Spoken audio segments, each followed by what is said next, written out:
It's the DBD World Cup. It's the round of 16.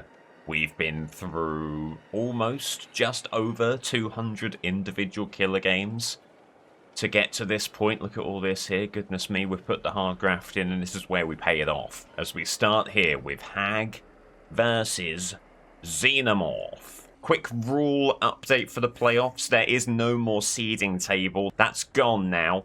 Tiebreakers here are decided if they both get a 4K. It's decided by how many gens are left at the end of the game. If all is equal in that regard, you replay the matchup. So there will be a winner, and it will not be decided by anything outside of these games right here. Midwich for Hag is not bad at all. She's gotta be putting traps down as much as possible here. Lots of kind of narrow corridors, doorways to take advantage of in that regard. But in terms of ideals here, this is pretty damn good for Hag. And she really is going to need every bit of assistance possible. I think everyone is surprised to see her in the group stages. Got through as one of the strongest third-place competitors. But she's not here for any consolation prizes. She's here to take the trophy home. And on any given day, strange things can happen in DBD. It's his gen move. There's an immediate injury. And there goes the pallet. Marvellous. Well, that is not bad at all. Hag going to be able to get this gem regressing here. Both survivors flee the room. Maybe not going to double down too much on a chase like that is Hag. Just hearing something over here. Okay. Nothing much. Big gem movement here. Two survivors. Ruin doing its thing again. Injury on Adam. Another gem regressing.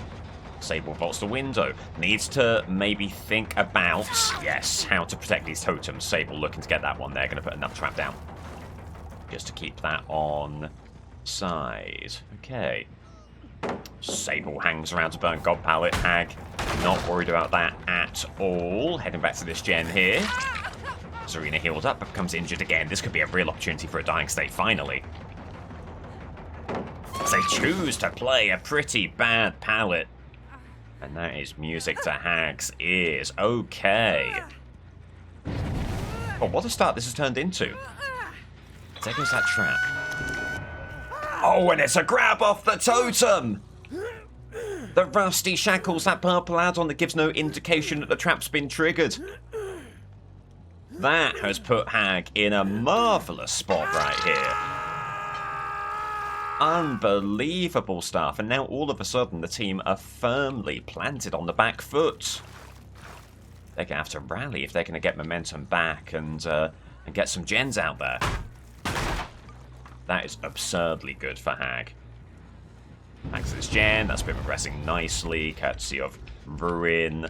Totem cleanse upstairs. Oh, and there's Ada.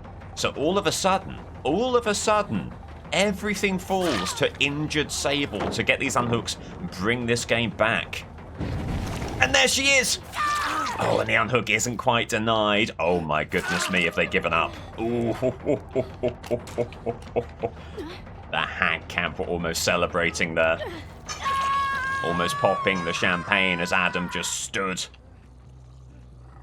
beneath the hook. And he's not got that much distance. This should still be a dying state. It will be. There's a chance it's DS. Is it going to be? No. My goodness me. There have been a multiple number of multiple games where Hag has got fewer than 5 hooks over the course of the entire game. Here she is without a single gen having popped. 5 hooks deep, and you have to say that probably will not be the last of the hooks here for Hag, because there's a heal going on. Zarina healed, Ada presumably going to get healed as well. You'd love to stumble upon them if you're Hag. You just don't want to give away any anti-camp here, so you've got to be a little bit careful, especially on a map like this. So, Lich, security are trying to get him out. He's not happy that he's in the playoffs, so he's started piping up during other Killers games. I ask that you just ignore him as best you can, and hopefully he'll move away. As there is the unhook. It is a trade. Endurance hit for Adam. Is Adam done? Is Adam done? He might be. He might be. It'll be second hook for Sable. One thing to keep an eye on here, because clearly it's looking like an incredibly dominant game here for Hag. But the one thing that could spoil the party is a hatch escape, and there's no killer shack on Midwich, so no way of knowing for sure where hatch will spawn. So there's the first survivor gone. There's the unhook. And if you're Hag, you absolutely do want to take on you do want to take a chase with Ada here. The person who has not been hooked yet, who still has 3 hooks to offer. God Pallet was burnt earlier, reaping the rewards of that right here as Hag, as there's the injury. And if you're Hag now, you really can just... you usually don't want to commit to an overlong chase. But you don't mind that when you've still got 5 gens left, and it wouldn't even be overlong. Everything Hag touches turning to gold right here in Midwich. Unbelievable. There's the hook on Ada. I get a cheeky trap down on the stairs, just in case that's the direction from which they approach.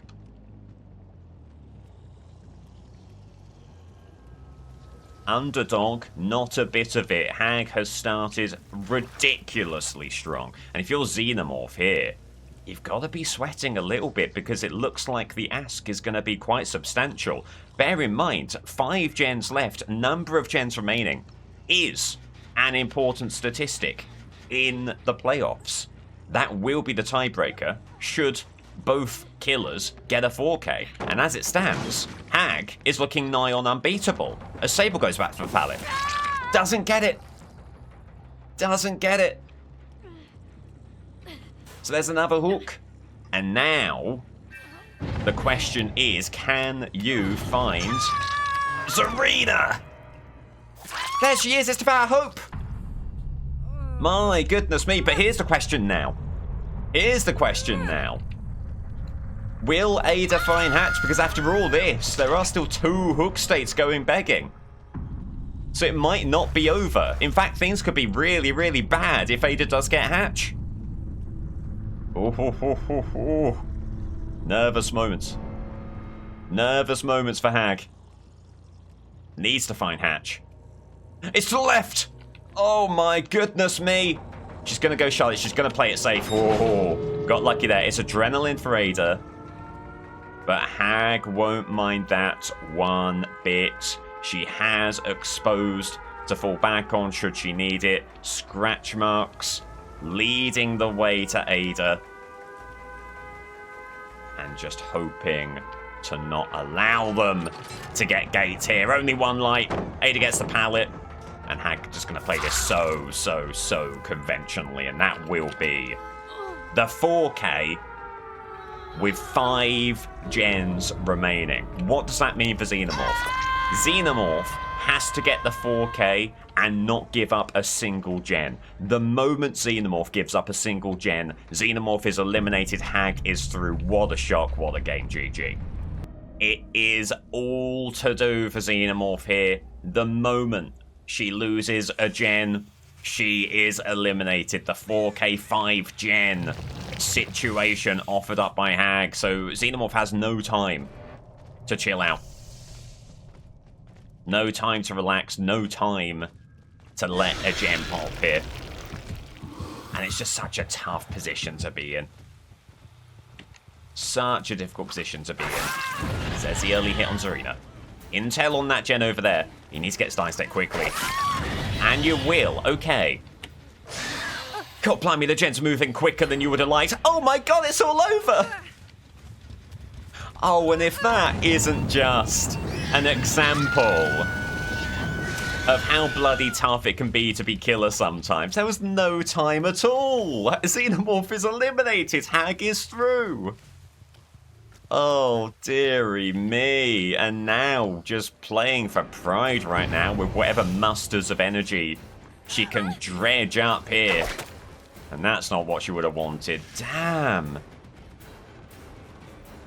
That is absurd. The board will always take a view on these things. We'll check the builds of whatever survivors work in the gen. It could have been the 2 Vs on the gen, maybe. Didn't quite see, unfortunately. But that is Dead by Daylight. That's how it goes sometimes. A gen can pop unbelievably quickly at the beginning if you've got brand new parts, if you've got commodious toolboxes, all that stuff, you know. So it's a damn shame. But Xenomorph will feel like she didn't have a chance, and honestly, she didn't. The game was truly rigged from the start.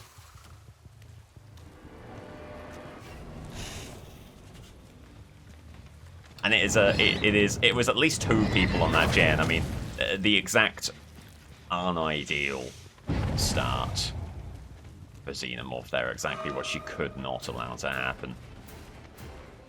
Not that she had a lot of say in the matter, to be honest. Good injury there.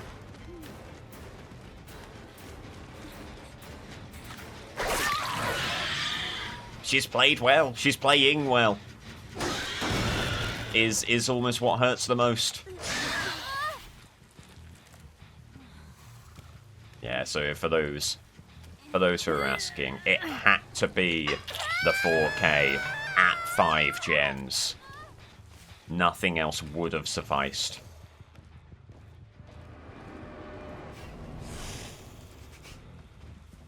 So that gem popping meant there was no path to qualification for Xenomorph. I mean, it is... It is... I mean, there may be some questions from Xenomorph and from the Xenomorph team, and it's hard to argue when you look at situations like that. I mean, the no-hit there is fascinating.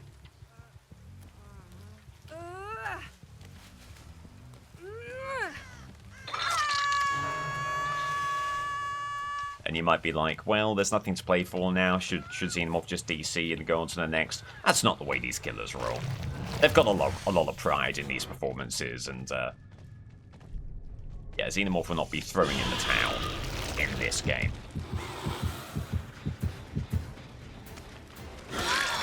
Injury there. And what really is a shame is if it weren't for that opening gem popping, this has been a really, really good game, the kind of game she would have needed. Really quick dying states, so chasers are flying by. Getting pop out there, getting pain res out there. Getting pallets out there. Okay. They're really trying to stop this hook. I don't know why. This is first hook here. No, it isn't. It's second hook for B, but still. Very strange way of going about things.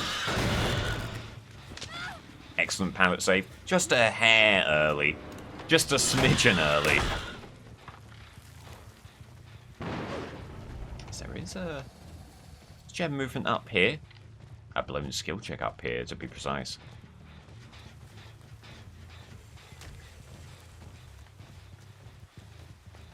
Away goes V.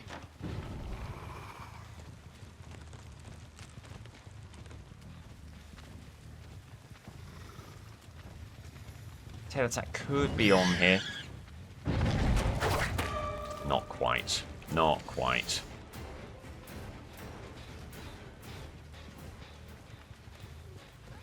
Gunhook, that was the heal. There goes the turret. And now this is a Death Hook injured party. A great opportunity for Xenomorph to try and bring this game to a close. You know the team are going to be flocking to try and run interference here.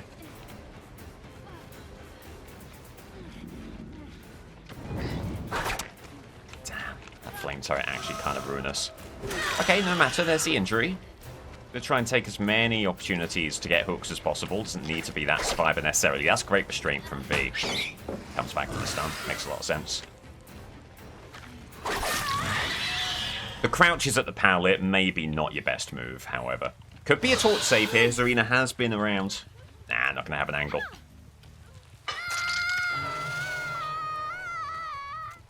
There's Yui.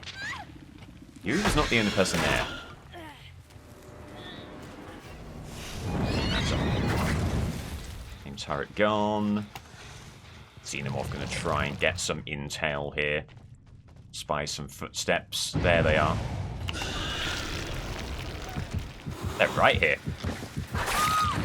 And that is another quick dying state, and this is a huge Pop Goes the Weasel opportunity. It's difficult to not view this game as anything other than really unfortunate and quite sad because of that, but it's been an exceptional game from Xenomorph. This will be how she'll be bowing out, but she's bowing out very strongly. Take nothing away here. There is a heal going on by the hook. Full heal, there it is. There was someone up on the hill as well. Alright, well, whichever V you go after, you're going to be happy here. They're both Death Hook.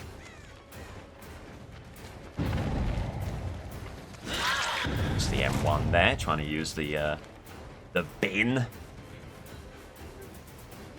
going to work out too well. There goes the pallet.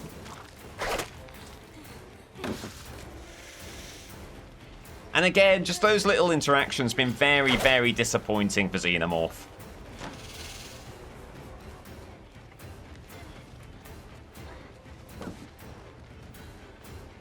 Being denied hits at every turn.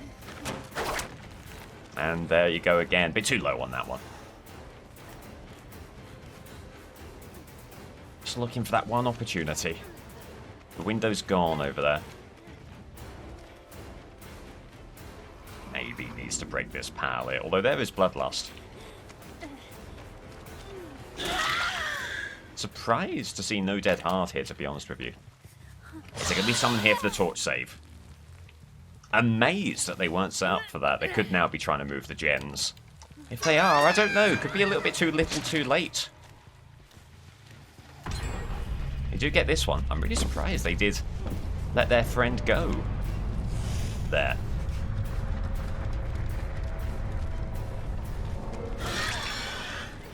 There's the injury, and now Xenomorph looking to make it a 2-survivor game.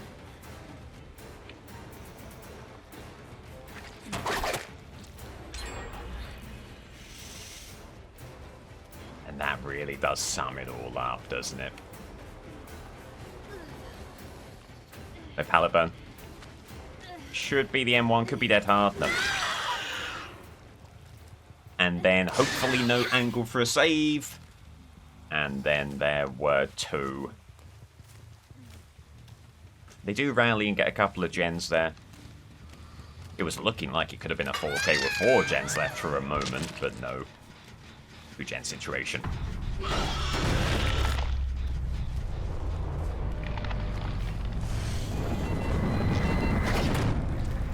There goes... Nope, there doesn't go that flame turret. Okay. Into the tunnel she goes.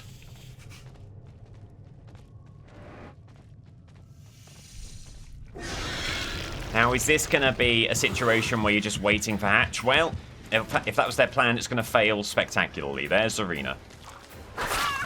Good tail attack there. Not giving them any time to fake out the pallet. Preloading the attack while turning the corner. Could have been the hit there. Alright. So it has been a solid performance from Xenomorph, but Xenomorph didn't need a solid performance. She needed an exemplary performance. As we knew from the very start, Hag will be through to the quarterfinals. As Hatch will spawn at Shack. Has Yui got there in time? Yes, GG! You know what I was saying? The game was rigged from the start. Look at this. The 2Vs on the gen with hyper focus, with friendly competition, with Prove Thyself, with Deja Vu, with the purple toolboxes, and with the 2 brand new parts. Give me a break. That is absolutely sickening. And with that, we have our first quarterfinal competitor. Xenomorph lost out on 2 hooks there as Yui escapes via Hatch. So that will be Hag. One second. The first killer through to the quarterfinals. She'll face Pig or Ghosty, depending on how this matchup goes. So, over to Pig versus Ghosty. Pig, A battle of two favourites here, Pig versus Ghosty. It's going to be a real shame to see either of them leave. Pig will be hoping that it's Ghosty packing his bags, but it is a tough, tough map for Pig here. You do not want to get put on Forgotten Ruins at the best of times, especially not when you're a kind of slow, cerebral, stealth killer. This could be really tricky. Really, really tricky for Pig here. Needs a good start, like an early grab off the gen would be so good. An early grab off a gem would do wonders here. There's no movement there.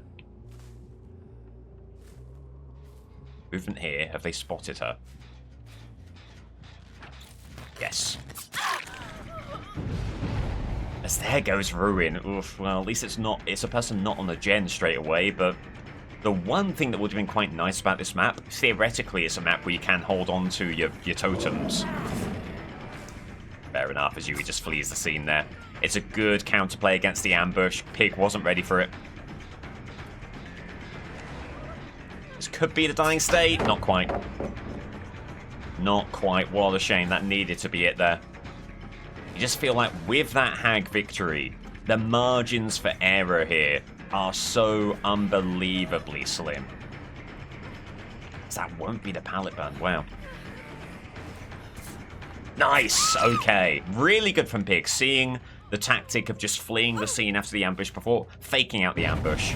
And in doing so, getting the dying state. And that will be pain res, hopefully, for Pig before a generator pops. Okay. Well, well, well. As there's movement downstairs there was also a noise around here. No one around there. Okay. Big movement here. That'd be the injury on Ripley. Whoa, whoa, whoa, whoa. They didn't get any distance at all. Now, here's the thing. Pig did forget the opening hat. That's actually a real shame. She needed that early pressure. She gets another hat on there, but that's after the gem pops. That's a real disappointment. Maybe just reveling in the success there and forgetting the admin. But a gen pops, another pain res to keep the next gen on side. There's the unhook and Yui taking a line that's very close to Pig, and Pig is not gonna leave that unpunished here. The team now will have to move in for some kind of protection hits. If they're gonna have any chance at all. There's the kick. Because taking this chase in view of the hook is so useful for Pig. And there you go, there's a dying state. So, kind of makes up for the earlier mistake of no hat on head. It will be a hook. It could be DS. It isn't. Alright. Playing it a little bit nasty there, especially by tournament standards. It's all above board. It's all allowed. Oof. As Ripley, hanging around here, takes another dying state. The team are throwing away hooks right now. You do get this against Pig sometimes. The notion that Pig just won't go after you if you have a hat on your head. No. The killer should try and exert every possible bit of pressure that they can. This actually puts Pig in a really good spot now. And maybe this could be a real turning of the tide here. As there's the unhook. And Ripley just keeps on moving. Okay. If Ripley just got on the trap station there, that would have been all she wrote for this one. Oh, as Yui's been found in a tough position here. Could this be dead hard? It isn't. Is there a save in the works from Jeff? Because if there isn't, all of a sudden, that's a 3 survivor game. Unbelievable. Unbelievable from Pig. And this is a real statement of intent here. She's saying that she is willing to do whatever to get the victory and to be a surprise winner of the 26 World Cup. I say surprise, of course. I mean, Pig has been in this situation before. Knows a lot about how to get wins in the playoff stage, no doubt about that, as there's a dying state. Another hat on her head. Meanwhile, Ripley has an active hat, still searching for that, and Lara does appear to be trying to get the gens moving, but has the damage already been done here? Very, very interesting stuff. That's a quick unhook. So Lara must have done that, right? Here goes Jeff. And a survivor. That was Ripley. That was Ripley who got the unhook. Fascinating. And then there were two. Right, and Pig is very happy to chase Lara in this situation. Because now you're just looking to secure, as they could be in this locker. As they could be in that locker. You're looking to secure the 12 hooks and deny Hatch. You certainly want to be spreading out hooks in a 2-survivor situation such as this. There they were. There they were. Injury there.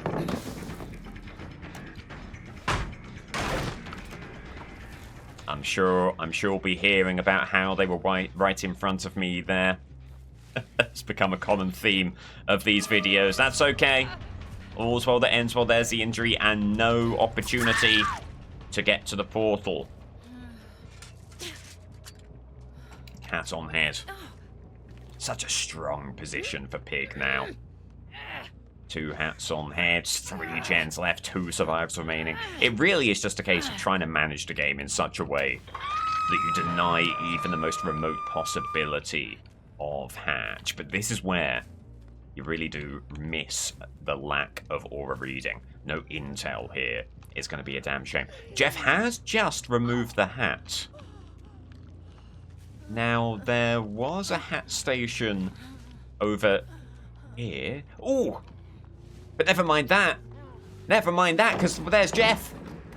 And this could be a 4K with 3 gens remaining. That is going to be a tall order for Ghostface. GG. Badum for Ghosty. Not an ideal map, especially when you cannot give up 3 gens. The moment they pop their 3rd gen, it's all over for Ghosty. He needs the 4K, and he needs it swiftly. Someone off to the left. They did not reveal Ghosty. So Ghosty still has a huge opportunity here. Gonna try for another exposed, or at least to get Dwight most of the way there, which he does. There's Robin, exposed. They've given up too much there. No, they haven't. They get the pallet. What a shame. Holding that briefly, getting the kick. And needs a quick start. There's no doubt about it. And that won't quite do it. That should be the pallet burn, yep. Kicking there. That will give them the window, unfortunately. They don't take it. They're going to go into the school instead. Keeps on running. This mind game has to work, and it has to work swiftly. They're back here. Oh, they went the other way. It wasn't a bad move from Ghosty. However, there's a shred of exposed left. Oh, fine margins there. Just getting the hit while the mark was still active. Going to try and turn that into a pain res hook right here. That gen is moving, so this pain res will actually impact. There it goes. Stealthy, trying to avoid the reveal. And if it's Dwight down here, that could be so massive. Scratch marks going this way. Dwight is very, very close to exposed here, but the scratch marks have gone.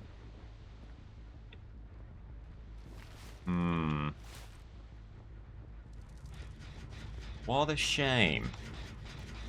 What a shame. Could it be a locker play of some kind? There's too many lockers to search and not enough time. At least he got to head elsewhere as that goes to Jen.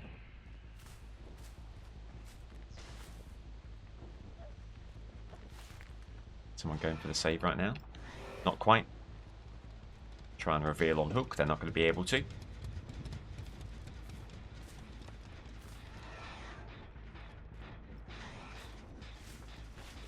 Fox heading around that way. There's Dwight. There's the exposed. Okay, so Ghosty now got to win a shack chase. Well, Pallet's gone early. I'm going to drop them all here in service of avoiding the exposed hit. Taking a really wide line there. A very wide line there. That pathing.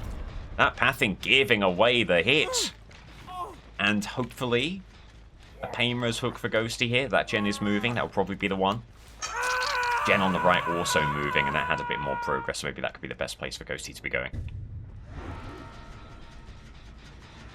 Okay, huge opportunity for a Pop Goes the Weasel kick as well. There's a scratch marks. Again, just losing a survivor down in that basement. The margin for error so tight here. You really... Oh, I was going to say, you really can't afford another gen to go if you go steep, but another gen does go.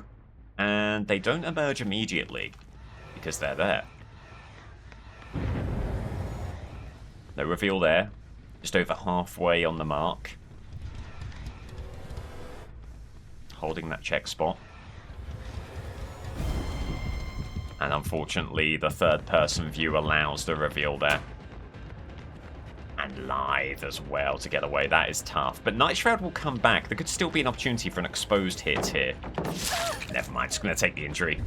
Ooh, and they weren't expecting that. So that was a wide line. Oh, good restraint to not fault the pallet there, though. And Ghosty really on borrowed time right now. The minute, the millisecond another gen pops, he's out of there. So he's got to play a very conservative, cautious game. Check on this gen, it's still regressing. This is just so tough now. Like spinning several plates. And sprint burst. The issue with the timing of the playoffs is, as there's a finesse play, it's going to be the last couple of days of pre-nerf sprint burst, so you'll be seeing a lot of that, as there's the mark. Trying to get it anyway. And doing a good job of avoiding the reveal. But also avoiding the survivor entirely. What on earth has gone on here? Oh, they were around the hedge and the hook. Nightmare. Oh, and this gen's so close, you got to kick it. Oh. Injury on Dwight.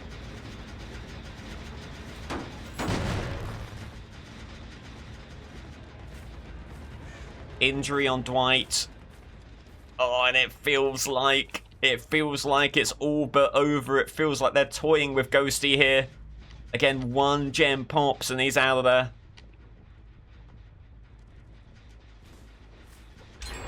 And there it is. There it is. And there's the dying state, the hard sought-after dying state. GG. Just too much to do, and the map and the survivors were not amenable to the situation.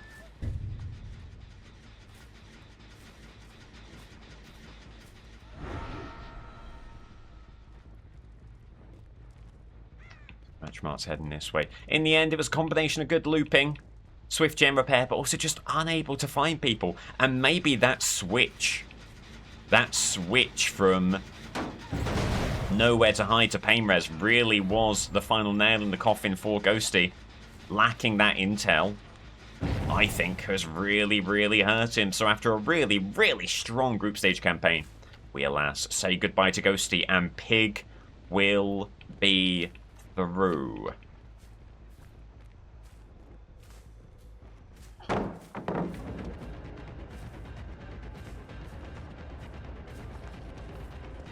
Chopping does have finesse here. We'll be looking to utilize that. Oof. Strong gaming here. Nice. There's the dying state. But one gen gone. But one gen left, sorry. Would that it were only one gen gone.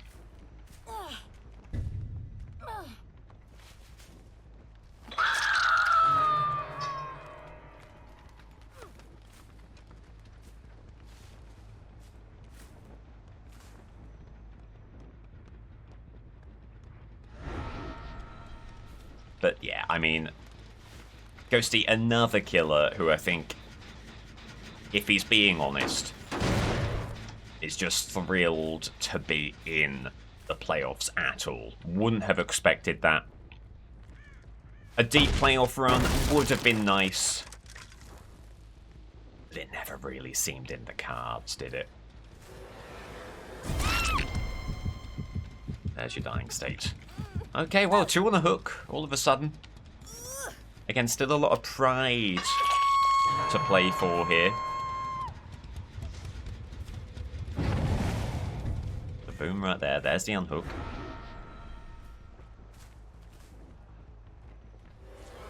The heal going on. Endurance hit. Could be an opportunity to make this a 3 survivor game.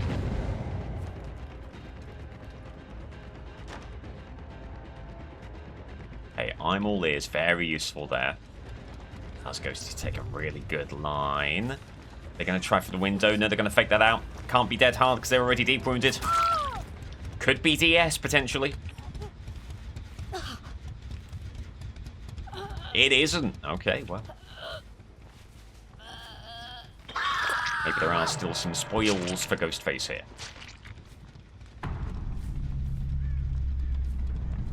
Honestly, having this situation with 1 gen left for Ghosty on Badham, it isn't a bad result. It's not been a perfect game, but it's been decent. There's Daryl finally. There is Daryl in this game, everyone.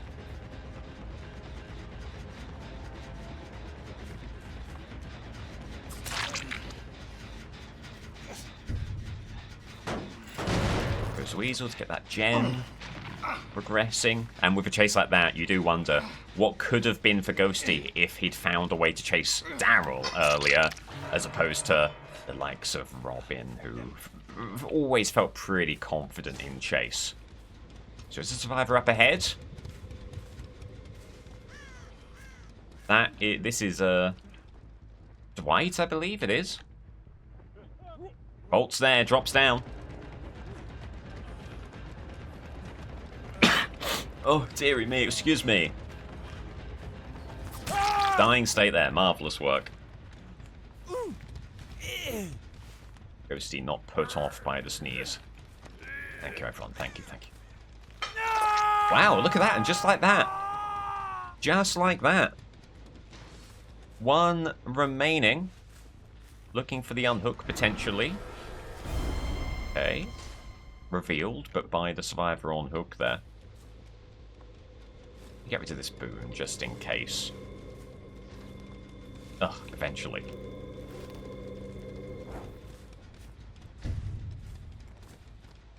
Alright, well, is Fung just waiting for Hatch here? I'd be very surprised if so. This feels like an incredibly winnable situation for the team. No movement there. Second hook stage off to the left. This could be them just waiting for Hatch.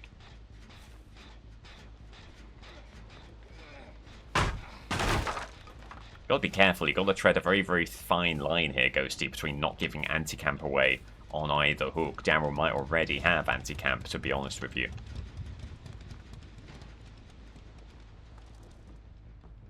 Alright, well if that's the game that they're playing, waiting for Hatch, Ghosty would be delighted with that. In fact, okay. Not quite. Well, a Hatch game it will be. Fascinating. I really do think more could have been done there in a 1-gen situation. Oh, my goodness me. They've run the Hatch in main offering. This is a grim retelling of a previous game in which Hatch in Shack was countered by Hatch in main. Although, where is it? Maybe just distantly heard it there. Maybe Hatch hadn't quite spawned yet. Maybe Ghosty got a bit ahead of himself. Back he goes.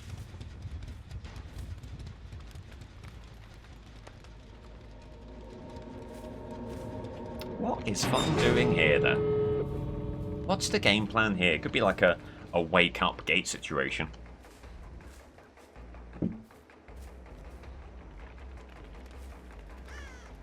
That certainly could be the case. The gates are not as bad for Ghosty as you would imagine. This is all immaterial, of course. The game is over and Pig is through. But at the same time, you don't necessarily want to reward someone who has kind of thrown a winnable game state away. There, 1 gen, 3 survivors left. They let everyone else perish. You don't love to see that. It could be searching for a key as well. There's every possibility. There's only so much Ghosty can defend here. Could be AFK, seems unlikely. You've not had the idle crows yet.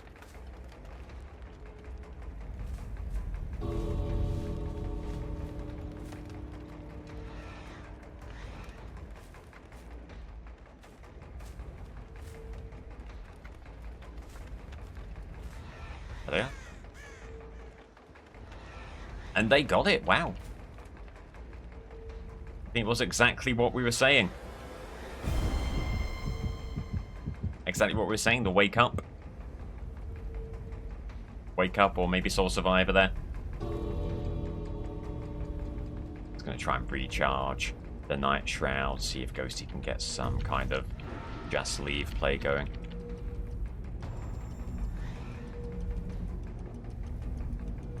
Probably not, nah. GG. Ghosty suffers a round of 16 loss, and a very, very strong tournament for Ghosty has come to an end, leaving us with the monosyllabic duel of Hag versus Pig. That's our first quarterfinal game, which we will play when the round of 16 is all said and done. Okay, fun matchup here. Demogorgon versus Jason. One of the stories of these playoffs is, are we going to have a Freddy versus Jason grand final? If that were to happen, Jason would obviously need to beat Demogorgon here. Demogorgon's had a pretty good campaign, as it will be the Walking Dead map for Demogorgon. I mean, that's a huge, huge, huge bonus for Demogorgon here. Maybe the single best killer map in the game right now. So, immediate setback for Jason, immediate advantage for Demo. Certainly will need it. I think Demogorgon is seen as the underdog in this matchup. Jason, a very, very strong killer, has had a great tournament, great group stages in this, his inaugural World Cup. As Ada uses live to take a very peculiar line there. The Shred could be on. The Shred will be on, and there's a dying state. Okay. Lovely quick start. Can Demo turn that into a Pain Res hook? Keep these gems on side. Hopefully before the first one pops. We've seen already how important even avoiding the first gen popping can be. And that's where Pain Res hits, and that's where the survivors flee. There's Steve. Okay, a canonical chase coming up right here.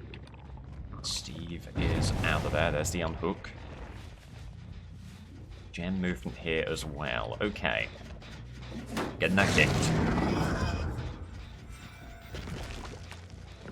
Maybe a teleport here. Let's try and spy whoever got the unhook.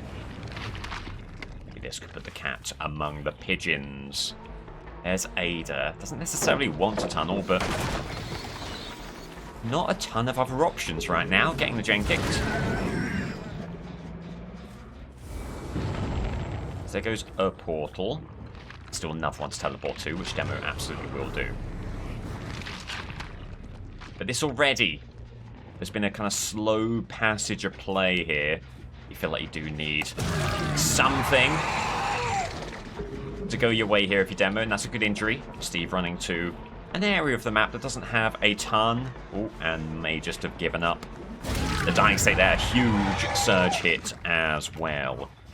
Assuming he can avoid a pallet stun. That lost me Pain Res hook. My god, someone ran up. Dwight running up for the most delayed pallet stun attempt I've ever seen. No disrespect intended. Wow. Okay. There he is. Shred could be on here. It will be. This could work for Demo. A little bit of a moonwalk, and Dwight had no idea. Another massive surge hit there for Demo as well. So still 5 gens remain. Kill going on here. Oh my goodness me, no endurance. So there's a dying state.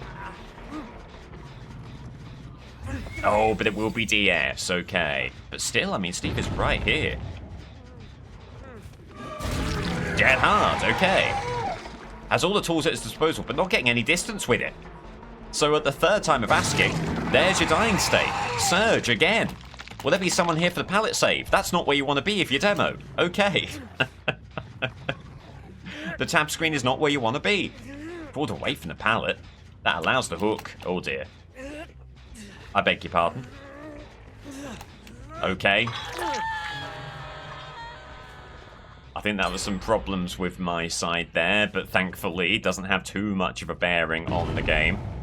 Oof. That could have been rough. That was very, very strange.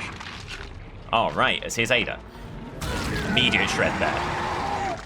Demo does lose a gen, however, so there is still, regardless of what happens here, a path to victory for Jason if he can avoid giving away any gens. It's a tall order, it's a big ask. There's another dying state, and there's a DC. Ada wants no more part in what's going on here. So that'll be hook number 5 for Demo. The bar, just broadly, has been set exceptionally high. So far in the round of 16, these games are going tremendously well, and this is truly no exception. There's Steve. Shred is on. There it is. Could be looking to make this a 3-survivor game. If Steve makes one wrong move, Dead Hard is in play. There it goes, and there's dying state. Barring a save, 3 survivors will remain. Alright. Well, goodness me. What a game this is turning into for Demo. But still can't let up here. Again, there is a world of difference between just a 4K and a 4K with 4 gens remaining. You want to shut the door on Jason as much as possible. There's the injury. Looking to keep Dwight on this side. Good zoning there from Demo. Looking for the shred to deny the window. Oh, it's a good fake out from Dwight. Demo tried to reorient, wasn't quite able to make it happen. Pallet here. Oh, Dwight not quite able to respond in time. Decent little fake out move from Demo there.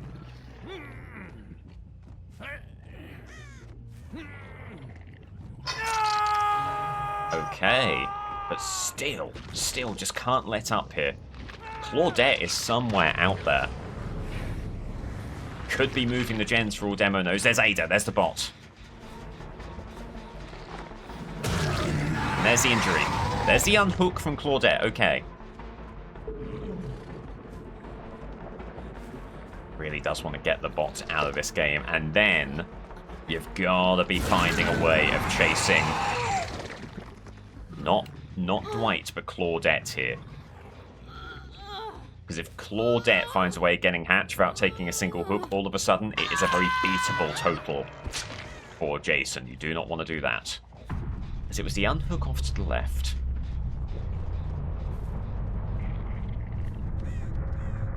And we're just trying to locate anyone. There's Claudette. Okay. Huge for Demo. Hello? Hello? Okay. Not someone who enjoys the chase all that much, apparently. Certainly could be worth it to get a Painless Hook just in case Dwight has notions of getting another gen out there. Again, you wanna press home every advantage you can in this tournament. So there's the hook. Now, can you find Dwight before he gets the unhook and just wrap this thing up?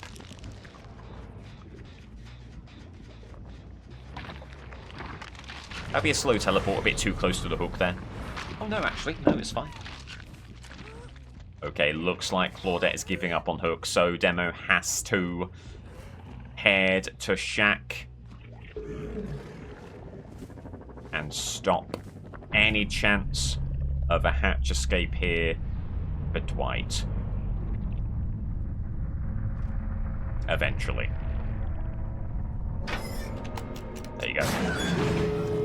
And it's 4 stacks of no way out, so the door has been well and truly shut on this one, with 4 gens remaining. If Jason loses 2 gens, he is eliminated. What a performance from Demo. This is assuming that Dwight does not get the gate. But there's the vision, there's the intel, and it's looking like that will be all she wrote for this one. GG. Shred there for the injury. Can end it here. Does. GG. Hell of a performance, and things are looking really, really grim for Jason here. He needs an all-time clutch World Cup performance. Can he do it? We'll find out. Jason in Yamaoka, and he has a very tough task here. The moment he loses his 2nd gen, he loses the tiebreaker to Demogorgon. Demo is through. Jason will be out. So, has to start strong. Has to put immediate pressure on these gens. There's 2 people up on the hill. Someone heading this way. Okay. Opportunity here for an early spike. Gets him. Detective Tap. Looking for an early dying state here. Plenty of survivors around here, so maybe opportunity for a nice quick turnaround. Turn that into a couple of injuries. A lot of things have to go right for Jason right now. At the very least, Ruin. Hello. There's Vittoria's right there. At the very least, Ruin will be regressing the gens early on. Wanted the window, gets the pallet, and that makes it a very slow teleport, which is unideal. Unideal there for Jason. Just loses out on Vittorio because of that. What a shame. And when the margin for errors are so slim as they are in this matchup, those are the kind of situations you really cannot afford.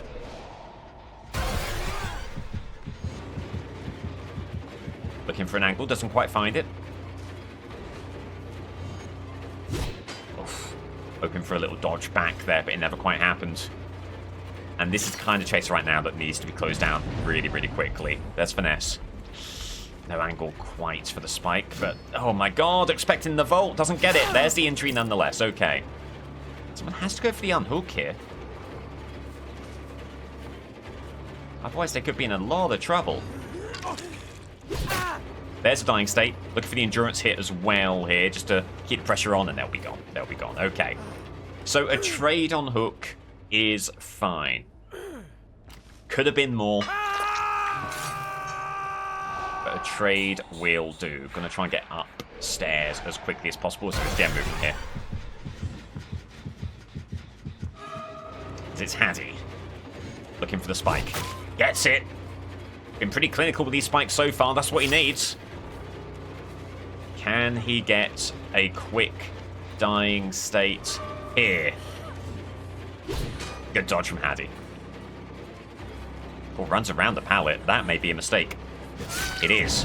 Surge on that gen. Can he do it? Can he do it? He started well. As Jason, he's done what he needed to. Quick chases, quick hooks.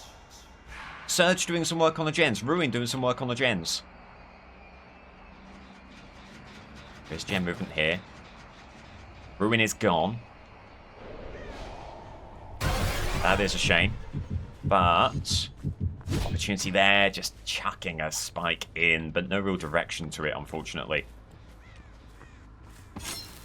Spike again, heading upstairs. Good stuff. Vittoria trying to move in for the unhook. This could be a really good opportunity to keep this pressured. By getting that quickly, has about a spike on the hook as they get the unhook. Oh, it hit on hook. It's a shame. It's a shame. Good idea. Not quite going to work. As Tap running in for a pallet save. Doesn't make it. And what a gift that is. Surge hits on the upstairs gen. Oh my goodness me. What once felt like an outlandish, doomed effort is now looking more achievable by the second. Hook for Tap. Hattie! Oh my god, just finds a way of getting out of danger. Teleport here. Just misses. Someone else can be running in for the unhook. There it is.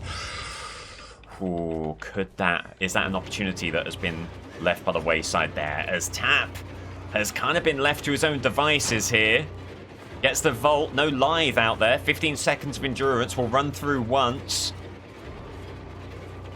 Oh, what's this tile then? What's this tile?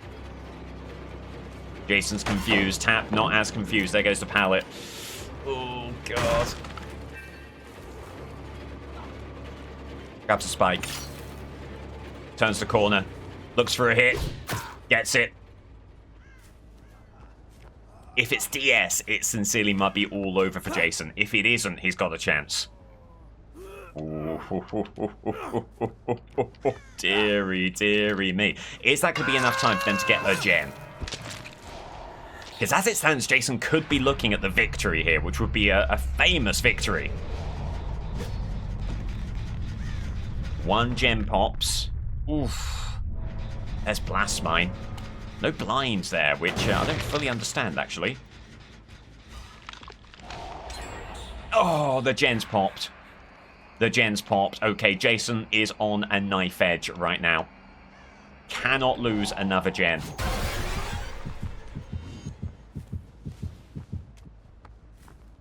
Cannot lose another gen. And Hattie's just had his number all game long. Might have to go elsewhere. Oof. This is tough. That's still aggressing. Have to check on these gens now. You just got no buffer, and there goes the gen. Oh. And that is heartbreak for Jason, because there was hope. That most damnable thing, hope. But they were just able to rally, get the gen, and all that hard work. It's all for naught. GG, what an effort. What an unbelievable effort.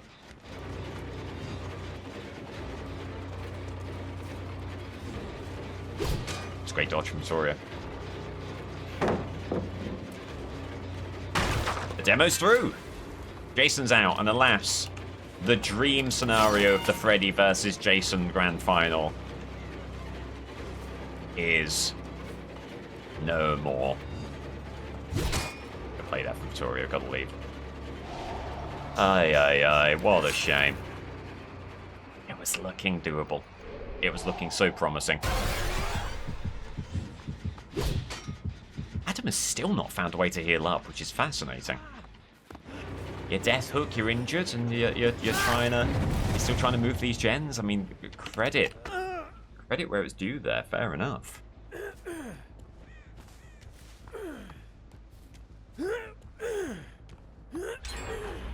That's another gem pops right there. It will be a 2-survivor situation. Aha! There's the intel. Addy. Spike finally connects. Oh, wow. Well, if only you could have found a chase like that 5 minutes ago, you know? Oh, well, oh, well, oh, well. What might have been. Right. Can you find Vittorio?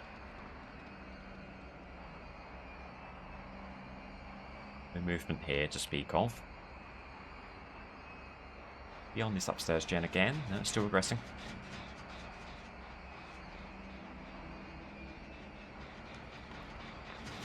Movement here, that is regressing. There's the unhook, okay. Alright. Oh, How's about this?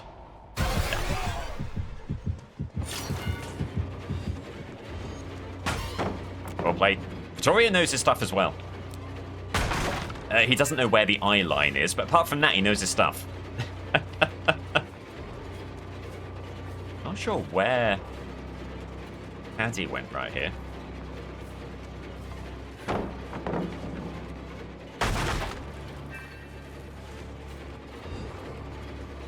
Just turn in the corner, unfortunately. Got to find a way of getting the Omnipresent Evil out there for the speed boost. So important for Jason.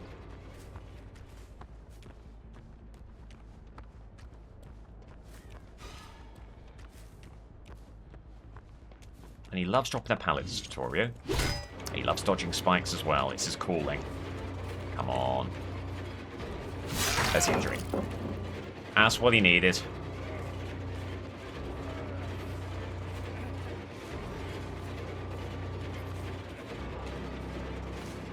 There we go. Dying state there. Surge upstairs.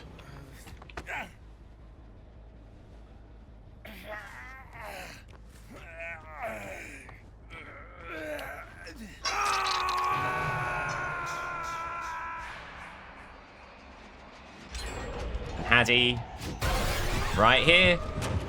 That could be all she wrote. It is.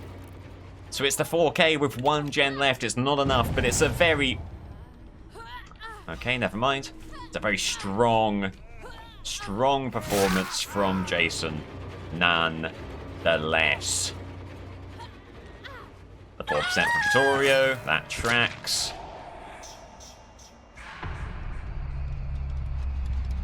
Absolutely tracks. He's trying to get Hatch. Will he get Hatch? He will get Hatch.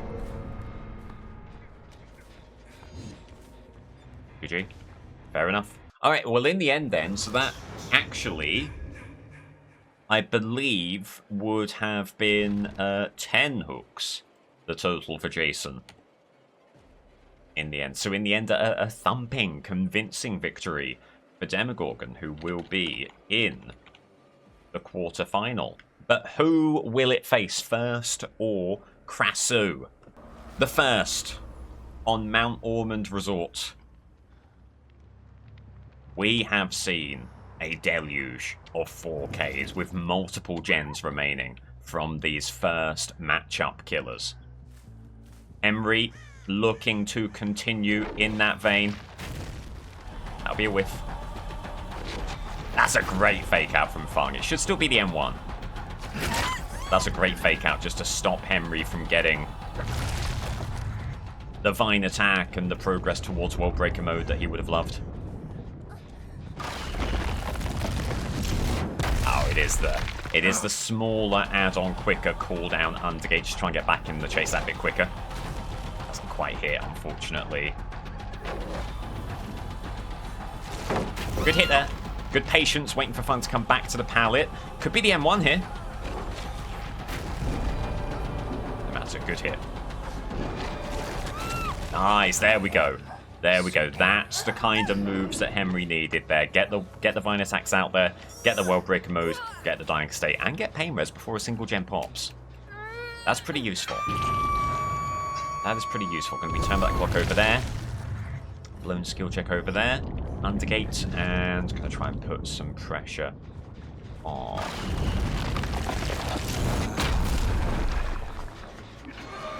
Dreadnoughts. Heading over to this tile. Okay.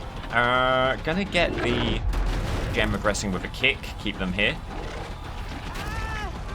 Good injury. Great dying state, and there's someone else here as well. Nancy Wheeler. Injury there. This is phenomenal from Henry. All right. Puts a lot of pressure on with that, and should be another pain res. And with any luck, it'll be before that first gen pops. Okay, after a bit of a slow start, chasing Fung there, things are going much, much better now. As there's the heal. There's Lara. trying to put the vine attack ahead of them. Doesn't quite work. In fact, Lara heads upstairs. Looked like it was sprint burst there. Injury! Doesn't connect. World Breaker just ended, unfortunately. But it's another token towards Endbreaker. Not too bad there. Good move from Fun.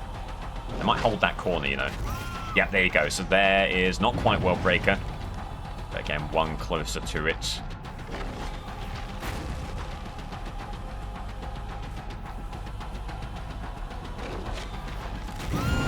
They double back. They get hit. Huge opportunity.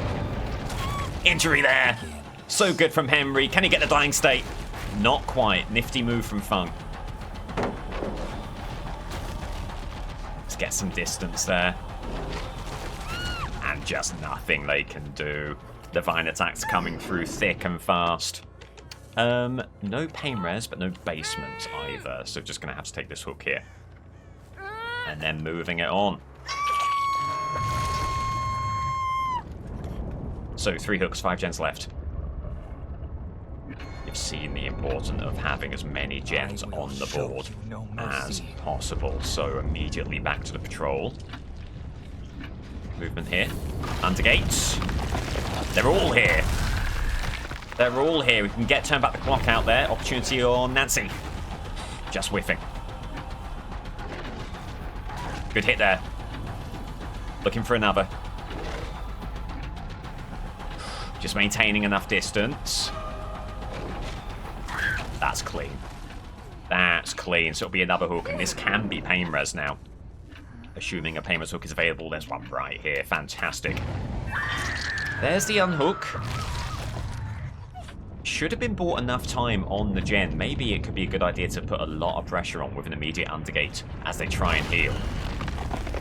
And immediately, Bung in trouble here. Also Moria Ball. Should World Breaker come back? There's the unhook. Okay. Gonna try and make this a 3 survivor situation. And may have done just that. Hello? Endurance for Nancy there. Really wanting this save. If anything, giving Henry a reason to slug and avoid DS. So another hook here. This could also be DS, potentially. It will be, okay. Alright. Makes a lot of sense. But then, okay, there's Unbreakable, but there's the dying state again. They surely would not have used that if they still had DS, right? As they can't get the blind, and it will be the hook, and it will be 3 survivors left. 5 gens still in play. Nancy right there. They're shining a torch, but there's no light. An apt visual metaphor for this game. Dying state. Hook. Nia Carlson spinning around. Lighthouse tech. Doing anything they can to bring this game back. But while all that is said and done, Lara could still be moving this gen. And if you're Henry, you really want to shut the door on just any chance of bringing this back. That's too aggressive, actually. There is a lot of movement here. Looked like that was... Looked like that was potential energy there. Unless I'm very much mistaken, so an M1 could be really useful here. Just any kind of injury here could be very, very useful indeed.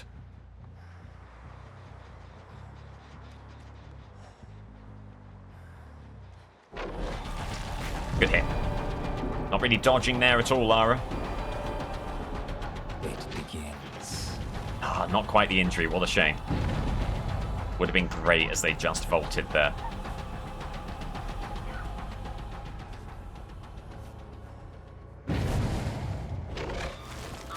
There is the injury. No one's on the clock yet, so World Breaker moving by at a very, very slow pace. And... oh! Lara was not committing to that. Tile has given up, and it will be another pain res hook. Still 5 gens remaining.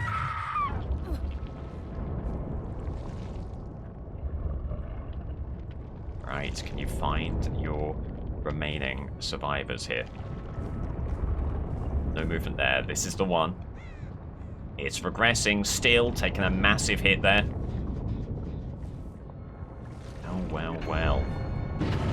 Well. You might immediately thinking of two things here. Obviously keeping the gens, but also trying to avoid a hatch escape situation. Okay, there. Doing it prematurely so as to not get hit by the anti-camp. Slow teleporters. There's the M1. Lara may be done here, just stood beneath the hook. There's the injury. Nancy's torch again, emitting no light. There's an M1. Or are they leaving?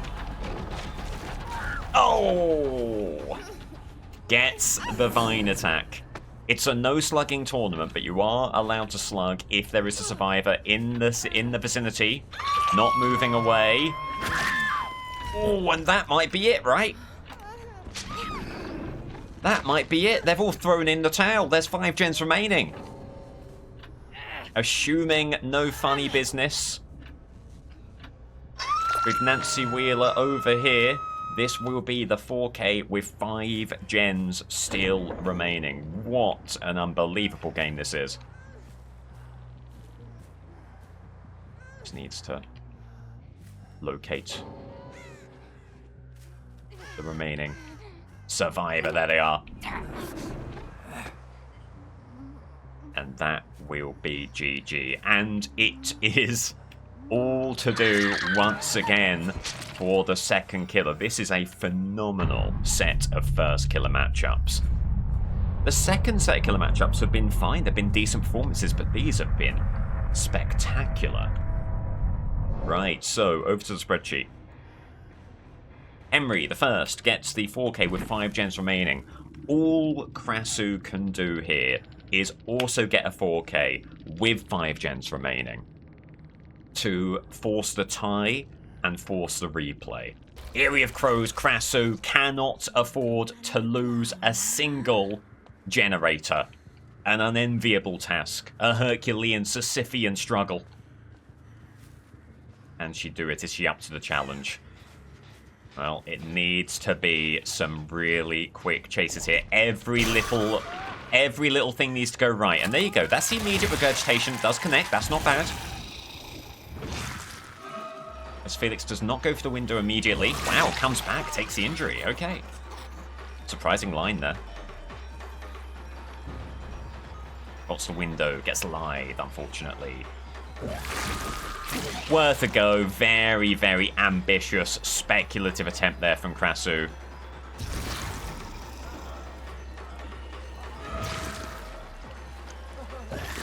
And there's a dying state. Oof. Gabe just looking to come in for a protection hit, not quite able to do so, and Krasu is going to take the hook here.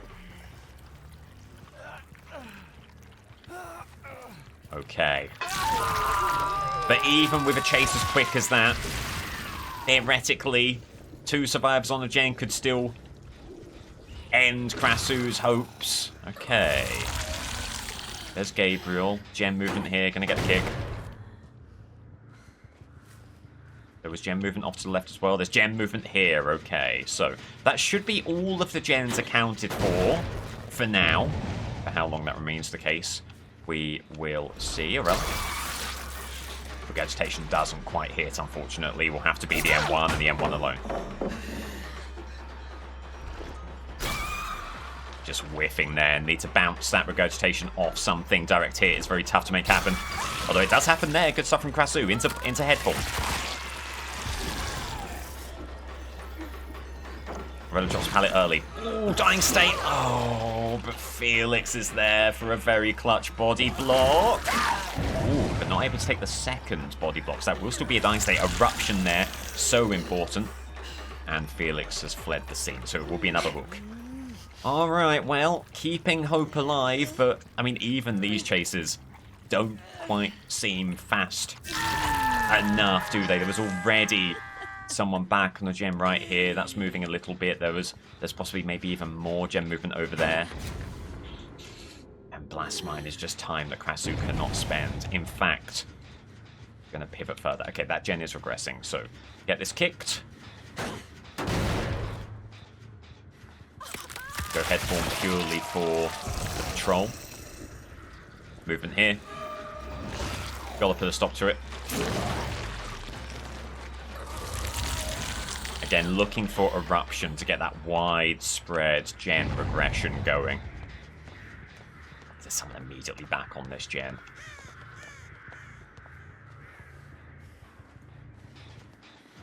And there's V. Vegetation does hit into the M1.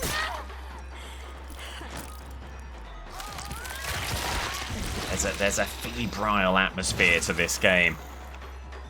You know that any false move and it's all over for Krasu. But another really, really good time for Eruptions. That'll be the third hook before a single gen's popped. I think what these first Killer matchup games have done is recontextualized what it means to have a good game of Killer in Dead by Daylight. All of these games are going really, really well, but my goodness me, the ask is just so astronomical as to make these other games seem bad by comparison. And as we say that, the gen pops and Krasu is eliminated. In the end, maybe she did need something like Pain Res for some more active gem regression there. Maybe that's a learning moment for these next killers. What a shame. I mean, it was a strong game all the way up to that point. It just, again, it's such a tough ask. Regurgitation connects. Don't drop the pallet. Good restraint there, but that will be the M1. Right, and now maybe not too worried about the gens. Maybe now just chasing and trying to, again, play for pride a little bit here. Injury there.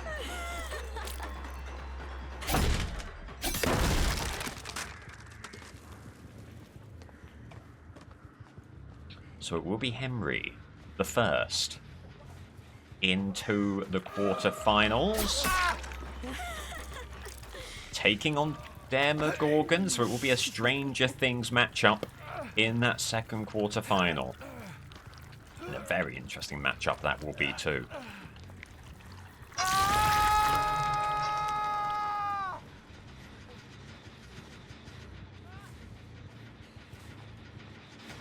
Zarella. Continues moving his gen. Pop goes Weasel Kick there. Very, very important. Have a gen pops. Injury there. Pallet gone. Good line from Krasu, and that should be another dying state. Who's Krasu against? This is a Henry versus Krasu matchup that Henry has won. Confirmed.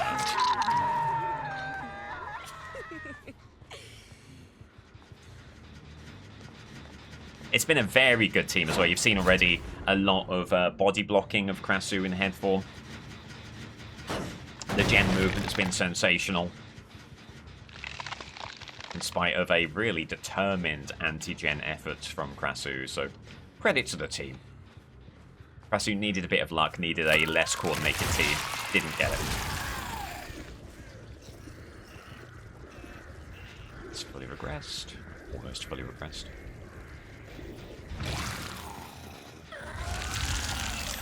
Okay. Opportunity right here for the M1.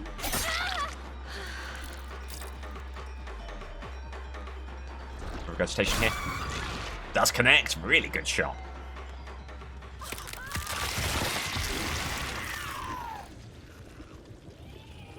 I think Krasu has a lot to be proud of here, bowing out with a pretty solid performance. Nice. It's so tough to keep up with Krasu in head form around those sorts of tiles.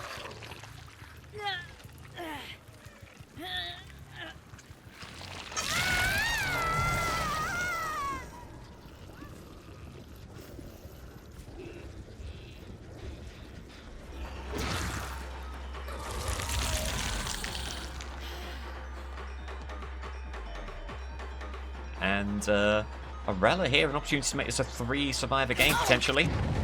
been a really interesting battle. It's almost a shame that the gauntlet was already laid down so ardently with the 4K 5 gens, because this has been a fascinating matchup between a decent killer and a really strong team.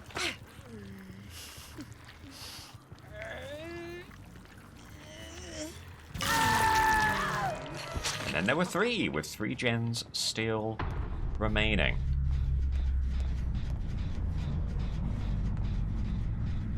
No movement, very little movement here.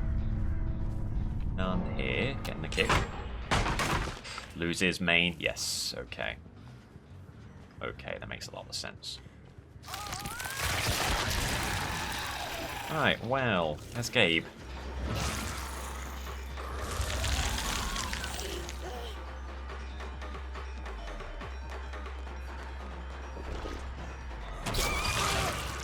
That connects, just waiting for them to vault.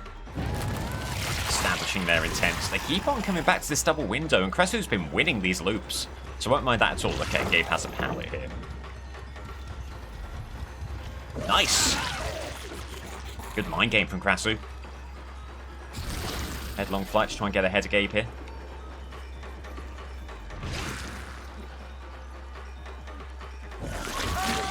Nice, good work getting that hit. Not an easy hit to get. The angles were conspiring against her. But this will be interesting. This will be Ravenous. Now for Cresu. Intel on the remaining 2. Everyone's going to be exposed for a time. This could be huge.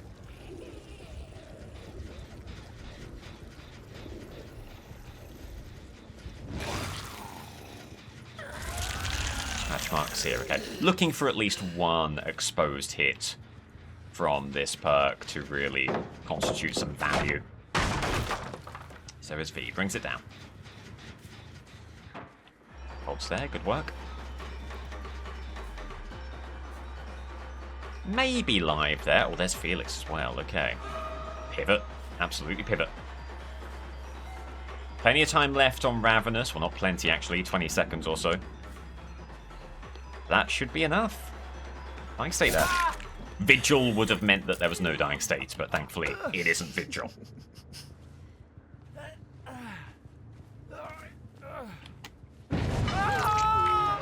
There's the unhook. Head form to get there as quickly as possible. In a 2 survivor situation, you just want the intel. Just want to make sure you know where they are. Mark's going this way. And there's V. And 1.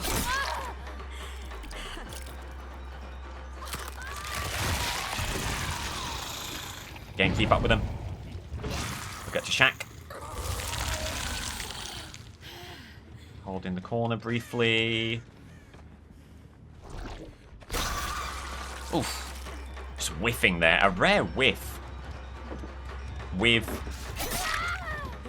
the regurgitation. But it works out. Dying state there.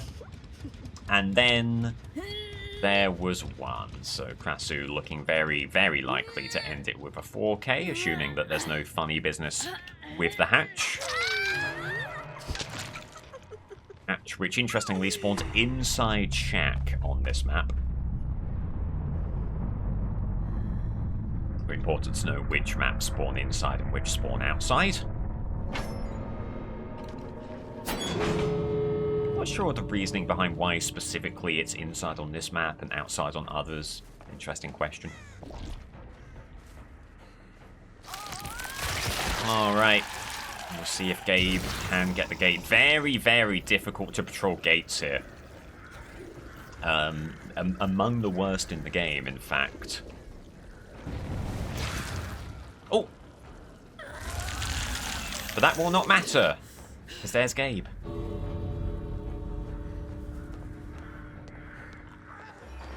Heading upstairs, and that should be all she wrote.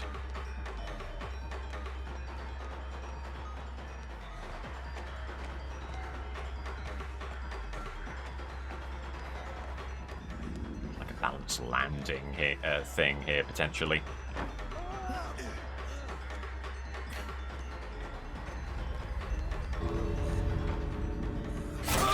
GG.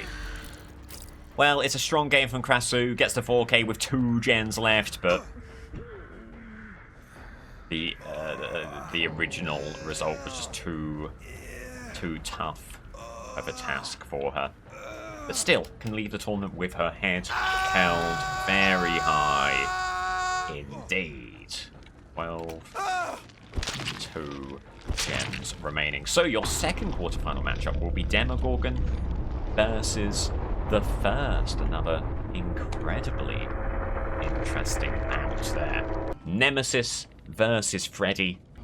Nemesis on the Rotten Fields. And the bar has been set very, very high so far this tournament. I mean, dearie, dearie me. Not only 4Ks, but 4Ks with gens to spare. Nemesis hoping for the same here. Has an immediate line of sight on Felix, who runs to the cow tree. Sprint burst there, so avoids the first hit.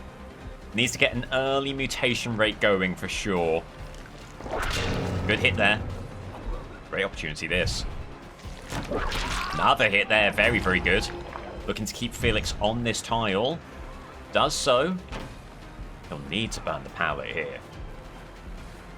He doesn't. And there you go, that's your dying state, and that's tier 2. Not bad at all. I mean, the bar has been set so high so far this tournament that even that feels like a slightly overlong chase, but Nemesis does need time to get the mutation rate up there. So it really is fine. We'll see if any gens pop here. There is movement over yonder. Looking for a quick tier 3 now. Had a quick tier 2. Now really needs that quick tier 3. And just played it a bit too aggressively there. Didn't quite have the range for that. And actually lost them here. So going to come back. Get this gem regressing. The one gen that appears to be moving a great deal. Cursory little look around with nowhere to hide there. See if there's anyone hanging around the gen. This zombie giving definitive intel on a survivor over yonder way, who presumably wants to get on this gen. There you go. Gonna get another kick. Partly for aura reading, partly for potential eruption.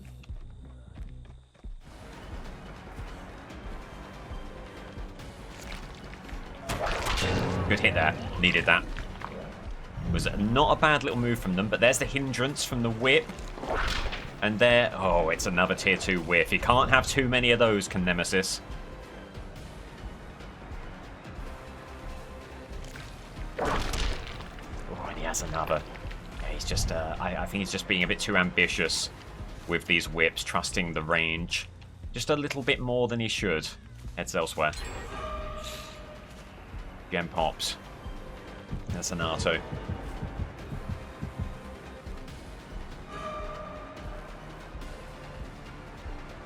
For the whip here. Just misses it. Just misses it, sorry. Very nifty move. Good hit there. Needs one more for tier 3. Another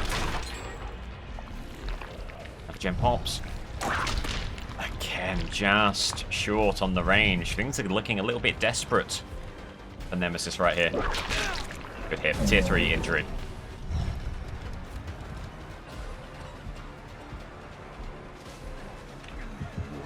They were both expecting the other to fake there, I think. There is a dying state. Well, it's certainly got a different kind of feel to it this game than some of the previous ones have had.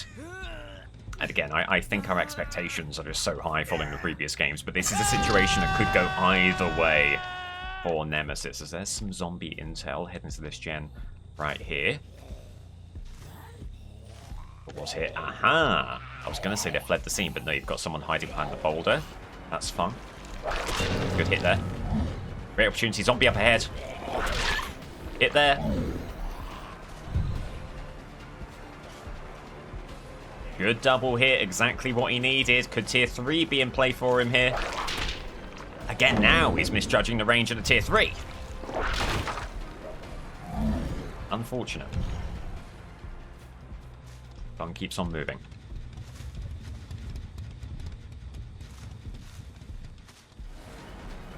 Back to the cow tree.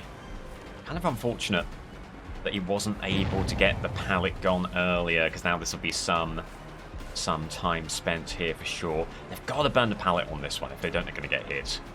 Presumably. There you go. Alright. I think they were backing themselves to get the dodge and not having to burn the pallet. Thankfully, Nemesis able to punish the greed. Right. Jen just pops. What a shame. What a shame. There's Talita. There is the chase after a brief delay in the music. Injury there. Big movement here. Gotta be a kick. Injury there. Okay, so they were really trying to commit to this gen. Multiple people here. Nemesis flushed them all away. The one uncontaminated survivor. There is a lot of reasons to try and go for the whip here, depending on how the chase goes. That does connect. Okay, coming back.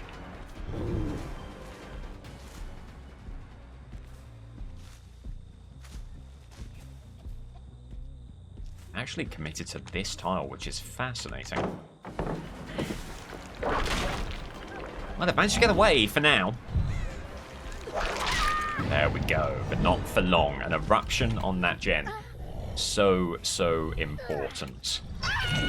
There is also 4 stacks on the no way out.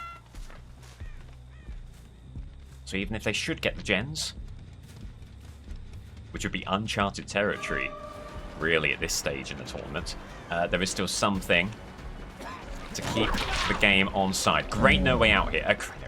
Great whip hit there for the injury. Opportunity maybe for the whip there. That could have been good. They're not going to burn the pallet again. And there's a dying state. Wow, getting deja vu. The exact same loop happening the exact same way on the cow tree. Hook number 2 for Hanato. Spread out the hooks very evenly so far. Might want to think about a way of getting it to a 3 survivor situation. Not looking to make friends in the endgame chat. These killers looking to get the win. By whatever way possible. As there goes that gem. What a shame. Injured party here. Doesn't vault. Has the window sprint burst there. We all love sprint burst. This should be the dying state. It will be. Oh, 1 gen left. 1 gen left, and then in the not too distant future, you may have an honest to goodness endgame. The kind of thing we've not been seeing too much of today. There's the unhook there. Zombie very confusingly giving chase in a way that offers Nemesis no help at all.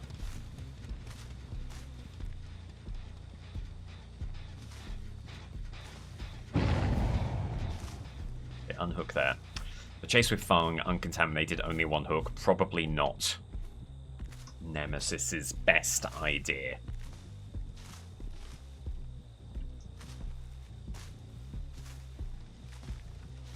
The unhook over here. Alita right there. Again, also not the ideal chase, but the chase that currently presents itself, and with a decent whip, there could still be a nice quick dying state, which would be really important, and it will be great. Meanwhile, Felix gets healed. All the while,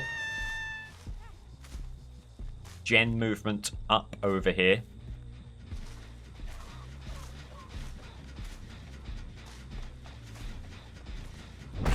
There's the M1.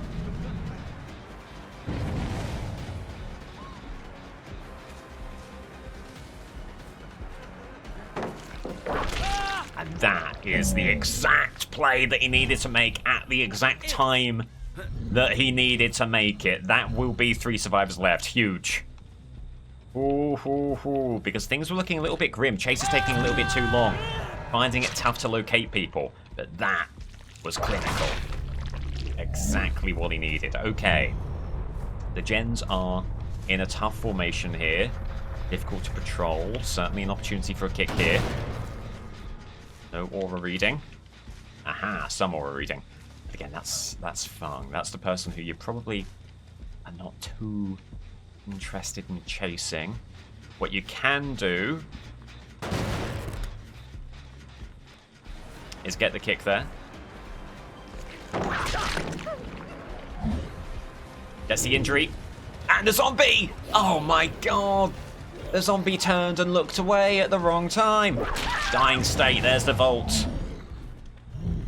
It doesn't matter, it will be a 2 survivor situation. Eruption has hit on 2 of the remaining 3 gens, as long as this one is stationary, and it is. Nemesis is in a great spot. What a fight back this has been. What an interesting game it's been. And it looks like Freddy may have it all to do. They've got a fair bit of progress here, it's concerning. Maybe could have waited just a little bit longer, just to get Eruption out there. We'll hope that Nemesis doesn't suffer for that minor mistake.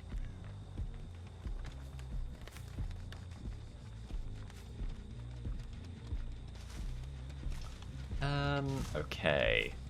Yeah, so Felix over here started walking to avoid the scratch marks. Ran over there, and should be around this tile. Theoretically... Oh, what a frustrating situation. Could be in a locker, but so many lockers and only so much time in which to search them. And there goes the gen. Okay, one bit of stealth has maybe put Nemesis back on the back foot, but this is where you're so grateful for No Way Out. Oh, just not able to find anyone. And now the one intel perk, Nowhere to Hide, is not any help at all. There's No Way Out. There's the vaccination on the left. Scratch marks heading this way. They just can't lose this survivor now. And there they are. Okay. So you've got a solid amount of time to win a chase with Fung, who unfortunately has maybe been the best looper of the bunch so far this game. But makes a mistake there.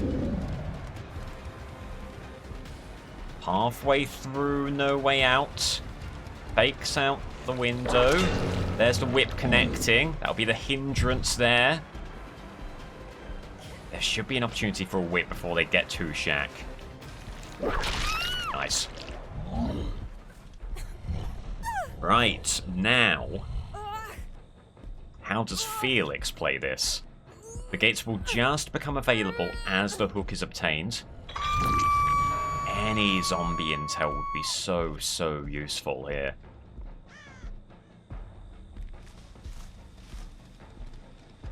There was a zombie over there that didn't latch onto Felix in any way. No movement there. You can allow the unhook if you're Nemesis. You can't allow the unhook alongside the gates. There's a death in the basement, so you've got to deal with Hatch here. But Felix could ruin Nemesis's life with some gate progress. Oh my god, the Hatch. So slowly spawning in. Is Felix on a gate? No lights there. The gates are not amazing, but they are patrollable. But the issue is, with this one in particular, you need to travel so far to get any kind of sight on it. All the while, there could be a chance for a key play from Felix.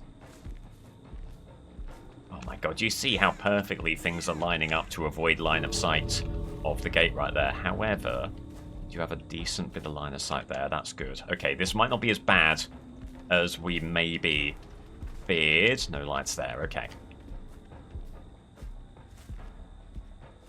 But this does leave the door open for Freddy, regardless of what happens here. Freddy could still take this with a 4K, with any number of gens remaining. I mean, let's not get ahead of ourselves here, because there is still a gate to deny for Nemesis. But yeah, a very hard-fought game. Maybe the hardest-fought game of the bunch. Certainly for the first killer matchups.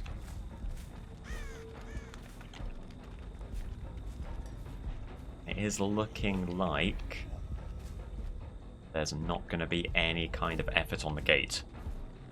If Felix is going to do this, he needs to do this now.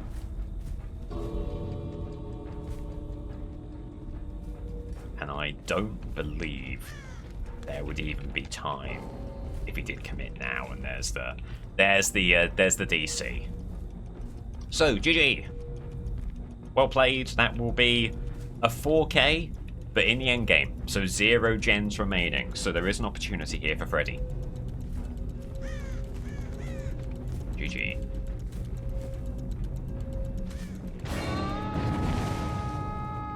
Oh, the bot just got to the gate, but I assume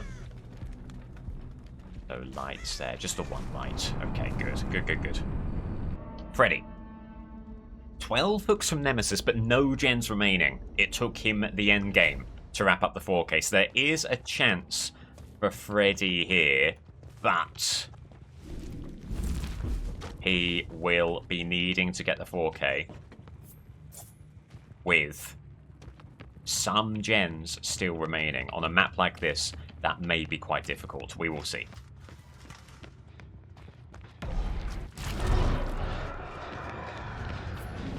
There's the injury. Oh, could have gone for the grab there, potentially.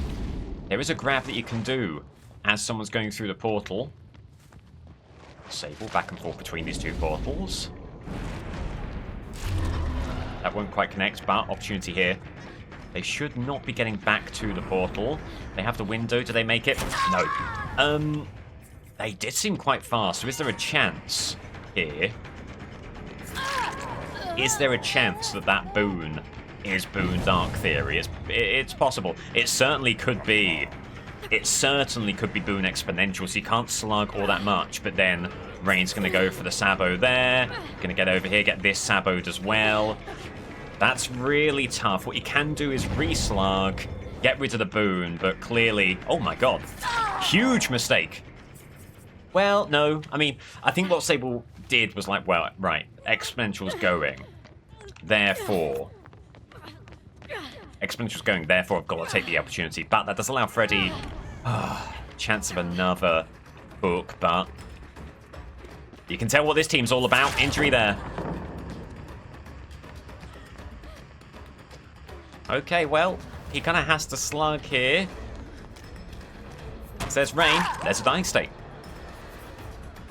No hooks down there. Freddy's hand is forced. Freddy's hand is entirely forced to slug. There is a stipulation.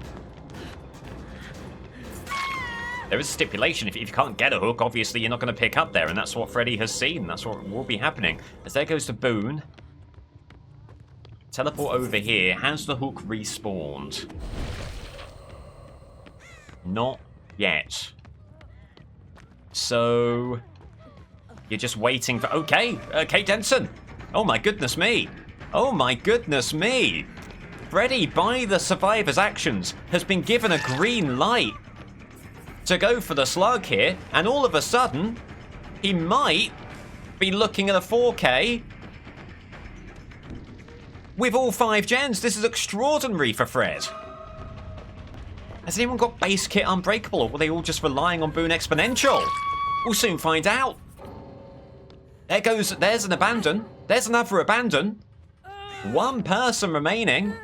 They think they can do something, but it seems unlikely. Oh my goodness me, Nemesis has been robbed by the most overcommitted Sabo squad I've ever seen. That is phenomenal. However, Sable was already slugged, so he might not get to the hook. He doesn't. Oh dear. Sable can ruin his day right now. Dying state there. As the bot, Rain, doesn't go in for the hook. Moves around, so it's still all over. Oh, dearie me. Playing with fire there was Freddy. Okay. Goes back to the hook. Okay, Boyle over there. Wow. Well, and that's how you counter a Sabo squad. The issue being, there's no hook right here for Sable. The other dying state was Lisa. Under the power lit. Could be power struggle for all we know. It isn't.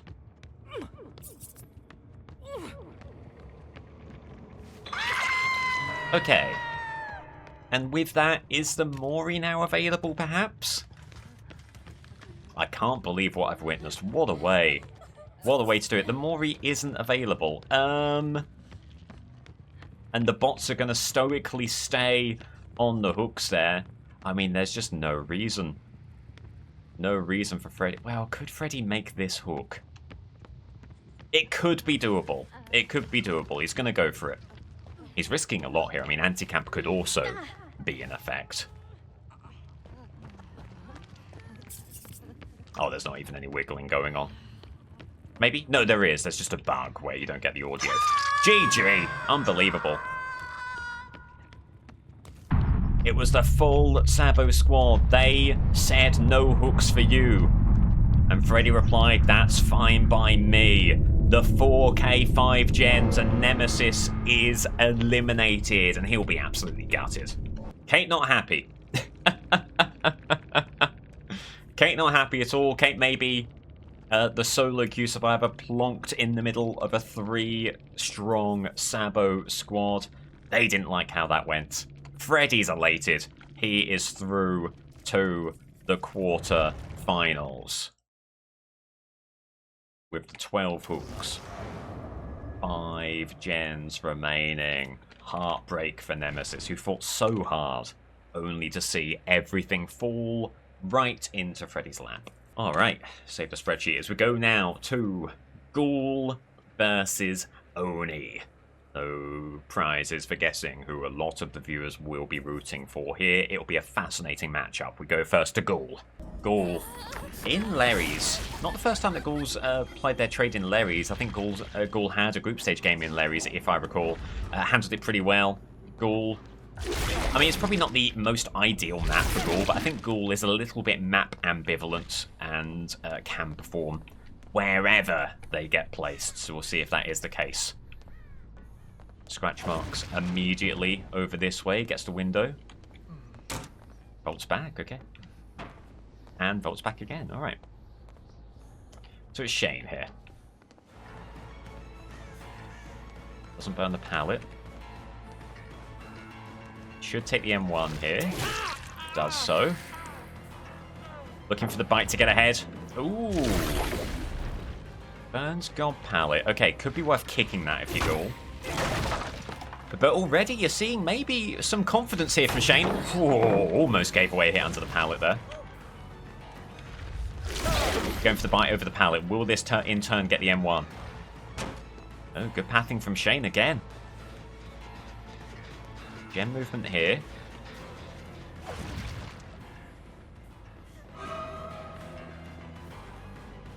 Oh, just getting stuck on the corner there. This feels very lethargic right now, Ghoul. Just barely closing down the gap. Another injury there, but this is a slow start. Not only by Ghoul standards, but also by tournament standards. And that bite won't do anything at all. Oh dear, and the first gen pops. The 4K 5-gen situation out of the question here. Ghoul needs to lock in. Going for the bite. Moves us towards enraged mode. Doesn't do a lot besides that. And you need to survive to burn on that side. So Ghoul going to run the other way. And that will not be the pallet burn there. There's a dying state, but another gem pops. Deary, deary me. Needs pain res. Needs it now. There's Skudrick there, Skudrick there, Skudrick there. Under the pallet, bit risky. It worked out okay in the end. Right. Now, how do you go about this if you're Ghoul? You need another hook and you need it quickly. As there is someone right here. Was there? Could have sworn we saw it. Could have sworn we saw an ankle. There was someone here. Wow. Well, Shane must have done something to hide there, and I'm sure you'll tell me all about it in the comments. There's the injury.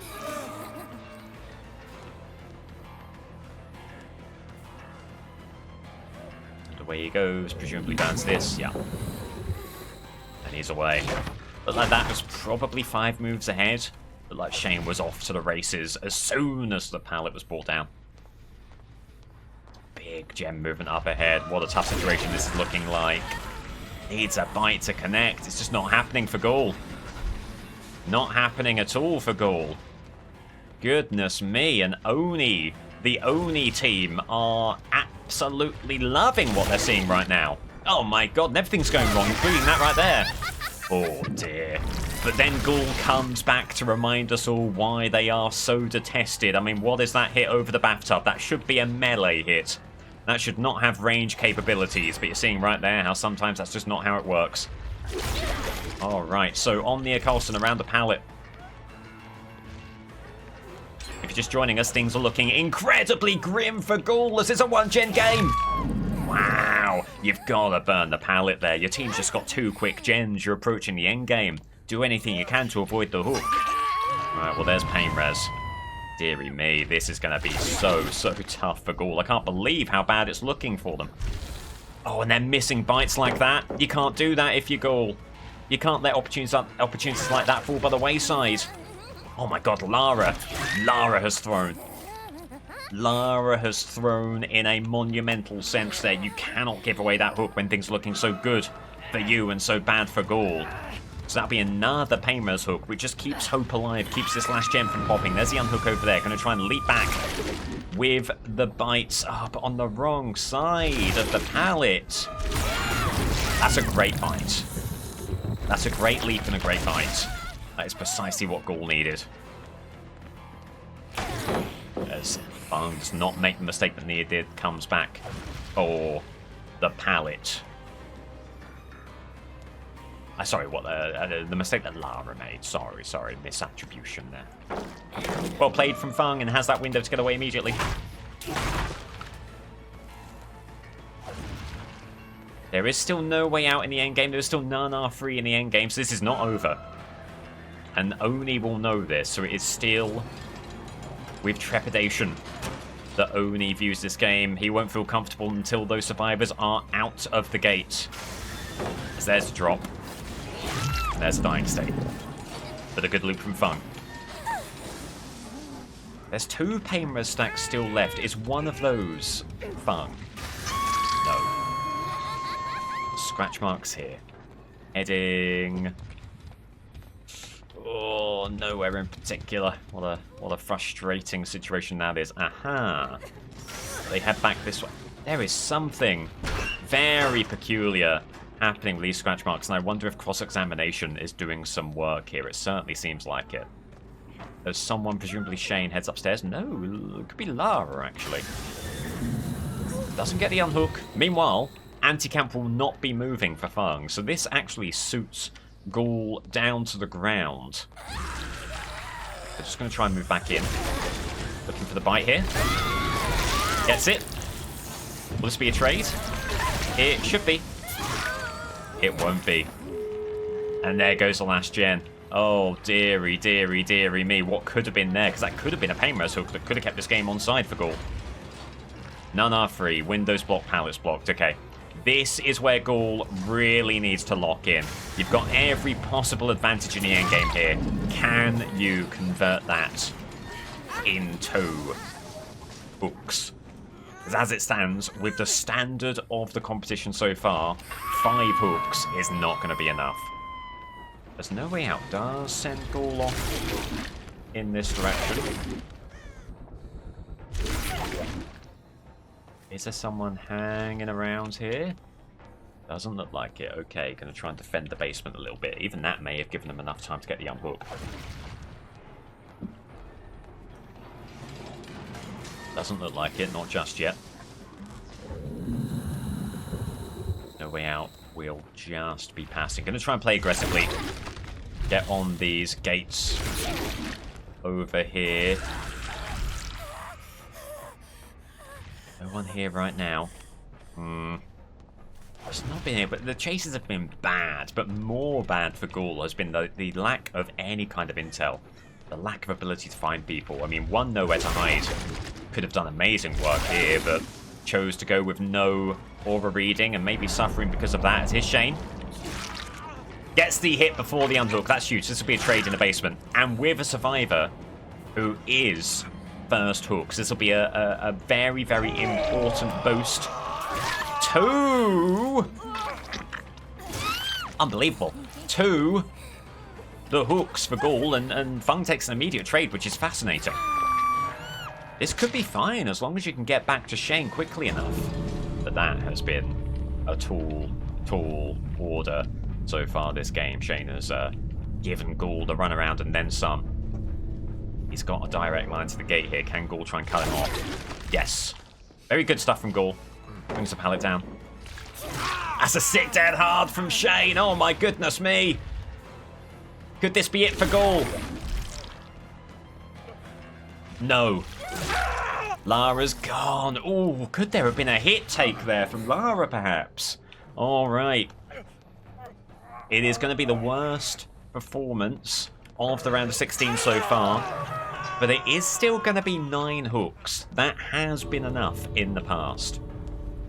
The round of 16 performances so far have kind of recontextualized what it means to be successful. But 9 hooks could theoretically be enough. But beatable total for Oni, no doubt about it. Over to him we go. Oni. RPD. A beatable total. The most beatable total we've seen all tournament long. 9 hooks. So much of Oni is about getting that early injury. Oh my god, and he has been granted one here. With Sable, and he's going to double down on this chase and try and get a nice early hook without even having to use the power. Should be able to get rid of a good pallet here. There it goes. Get some blood orbs on the way. And yeah, absolutely stay in chase right now. This is a gift. An absolute gift of an encounter. Maybe even able to get rid of the library pallet here. There you go. There's a dying state. Nice. So, looking for the hook here. Looking for the hook here. And not quite enough blood orbs. There you go. Loses the lobby gem, but that's okay. Has the power now. Has... Okay, there they are. I was going to say. Couldn't see these scratch marks immediately. Just doubling down. Well played. You were banking on them mind gaming just a little bit on that window. They do not. And this might be a bit tricky here for Oni. Gets the stun through the dash. That is not an easy thing to do.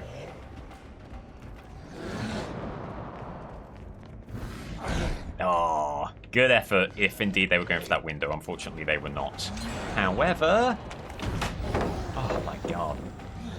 Some really good efforts here, but V may be just too strong for Oni here. And maybe he's got to head elsewhere. That's really, really tough. That's the kind of situation we've not seen too much for Oni so far this tournament, but that has put him hugely on the back foot.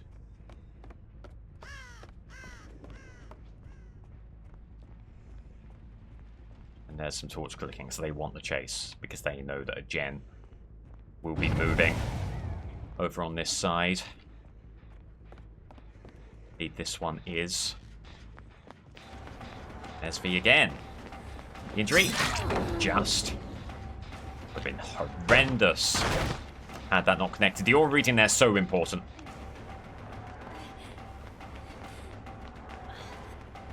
Would be enough to close down. Pallet's already been dropped. They do get it.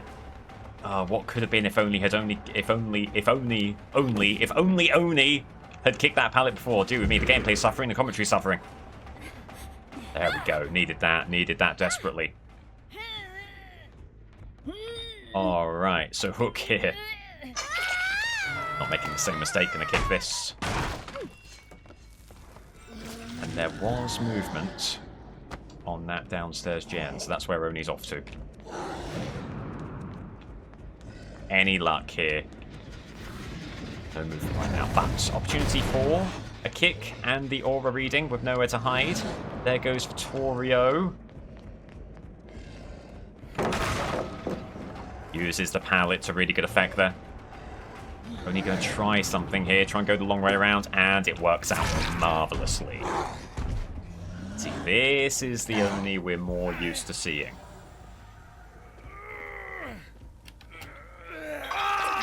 Does lose 2 gens, hopefully has the opportunity to wrestle back control of this game. But just as I say that, a gen over on that side pops. And at this stage, you really don't care about that gen.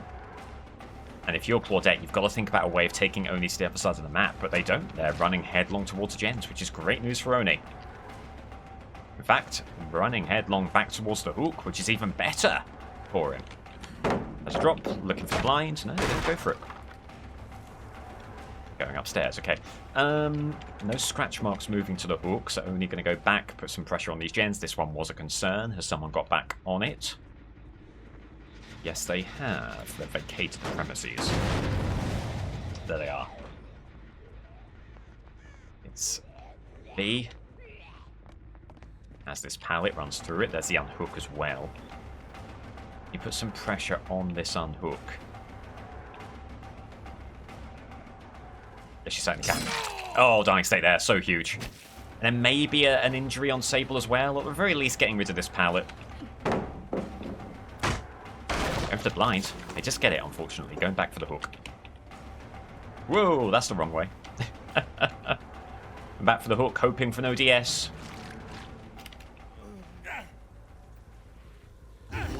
Oh, that's gutting. That's gutting.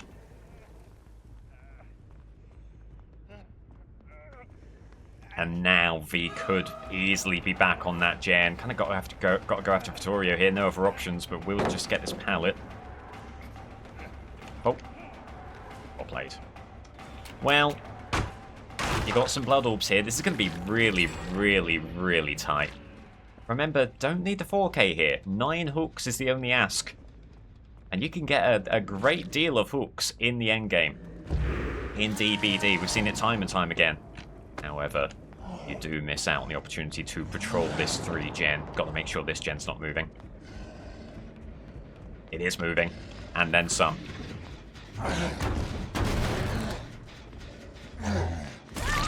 Oh, big, rare mistake there, which maybe has kept Oni in it.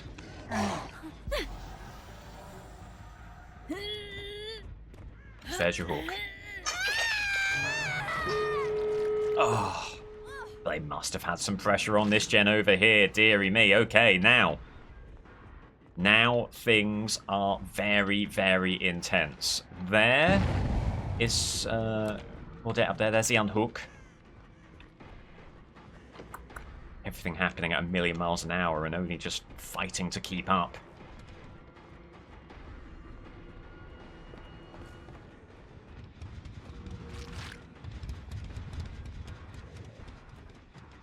Alright. Injured party here. That's exactly what you needed. Honestly, the prize might not be getting a dying state here on the Death Hook Survivor. The prize might be getting the power so that you can stop the people getting out. But just hearing the 99 noise, just hearing the gate open, and that might be it for Oni. Unless Claudette makes a big mistake. Unless Claudette makes a huge, huge mistake. Ah, oh, drat. Well, that will be that. The first massive fumble of the tournament. And Oni is eliminated. And Ghoul, who just keeps on weaseling their way through on the back of a pretty substandard 9 performance, will take a quarter-final position. GG. A 9-4 victory for Ghoul. And that is the third quarterfinal matchup finalized. Freddy versus Ghoul. Dredge versus Billy. Dredge versus Billy for that final quarterfinal matchup. We go now to Dredge.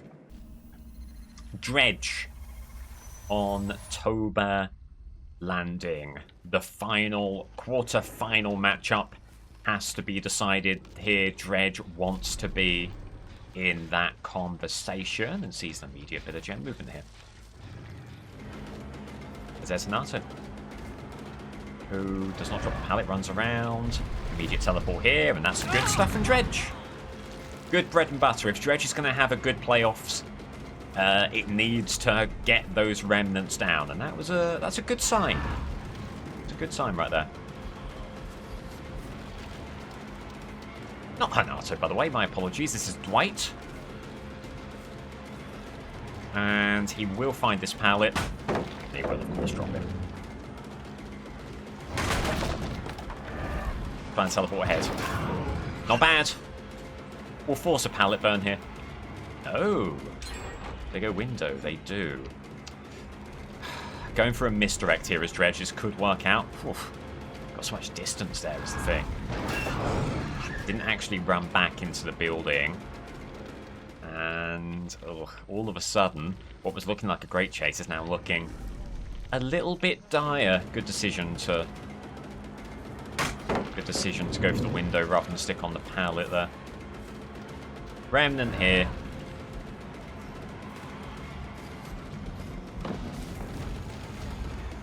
Pretty good play from Dwight, but this should still be the dying state. No, it won't be. Oh, dearie me. Dearie, dearie, dearie me. And things are going from bad to worse for Dredge. Really probably needs to stop this chase, and that's what it's got to do. It's got to go elsewhere now. Dearie me.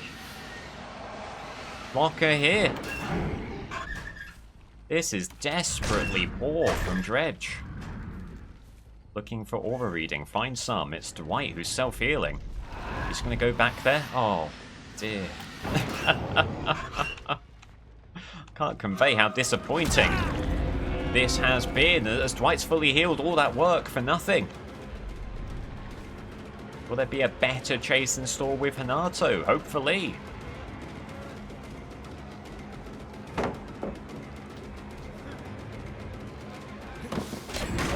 Okay. Swing and a miss, but at least it's dissolution, but it is lithe as well. If it can go wrong for Dredge, it will go wrong. And it has gone wrong. Horrendously wrong. Well, that could be huge. Okay. Tried the FOV tech on the window. It doesn't work. And Dredge, finally, after 3 gens pop, gets its first hook. And the question you have to ask, has MMR woken up? Have the games so far been simply a fortunate set of circumstances, and are things now going to look very, very grim indeed? That will not be exposed. The item drops there.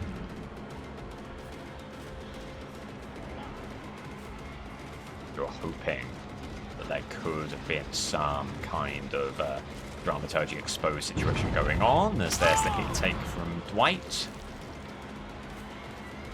Pivoting back, choosing to go after Dwight, which is maybe a risky call. Gotta get this gem progressing.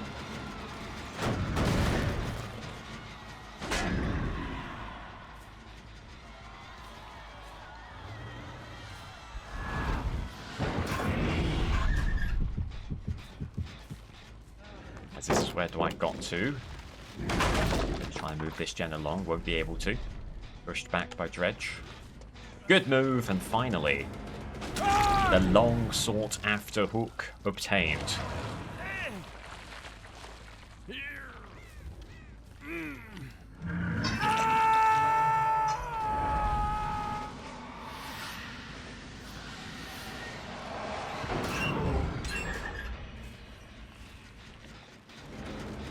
All right.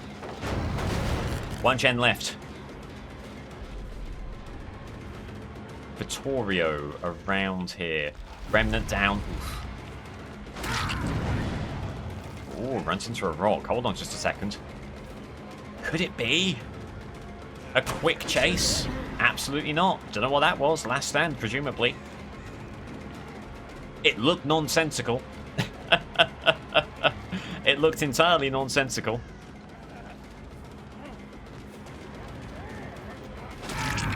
Maybe last stand combined with resilience anyway. Hook obtained finally.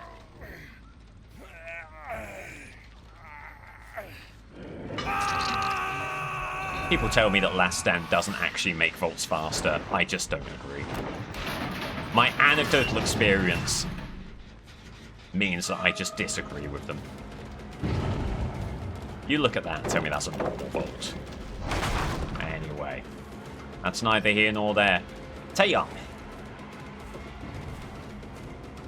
who has this pallet. It's just a bloody awful tile, especially with that pallet dropped.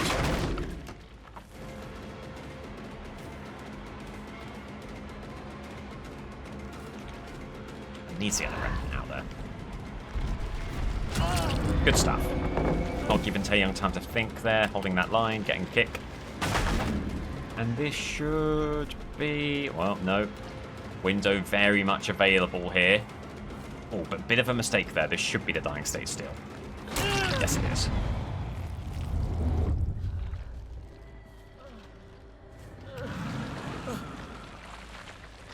But, I mean, there's a lot you can point to as to where this game has gone wrong so far, one of which is the even spread of the hook's probably not what you want to be doing.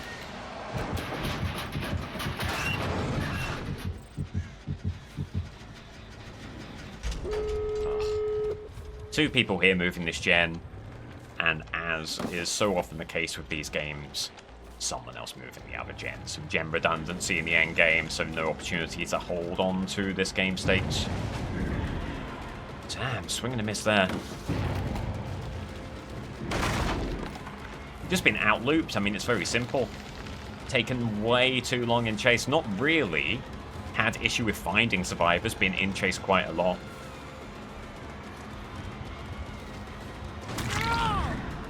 But the chases have gone on from way too long. That was awful. That is not where you wanted to teleport. Dearie me, and everything locked here. Things going from bad to worse for Dredge. There are at least 4 stacks on No Way Out.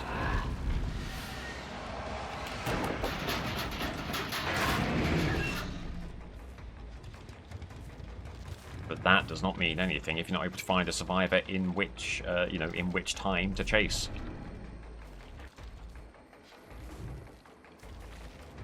There's Vittorio.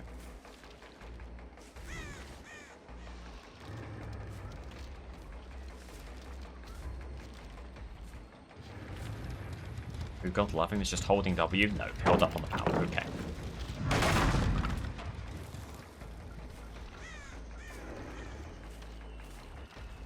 I mean, were I more of an emotive, reactive kind of commentator, I would say burn Toba landing to the ground and salt the earth so that Toba landing may never grow again. But obviously I'm much more rational than all that. Injury there.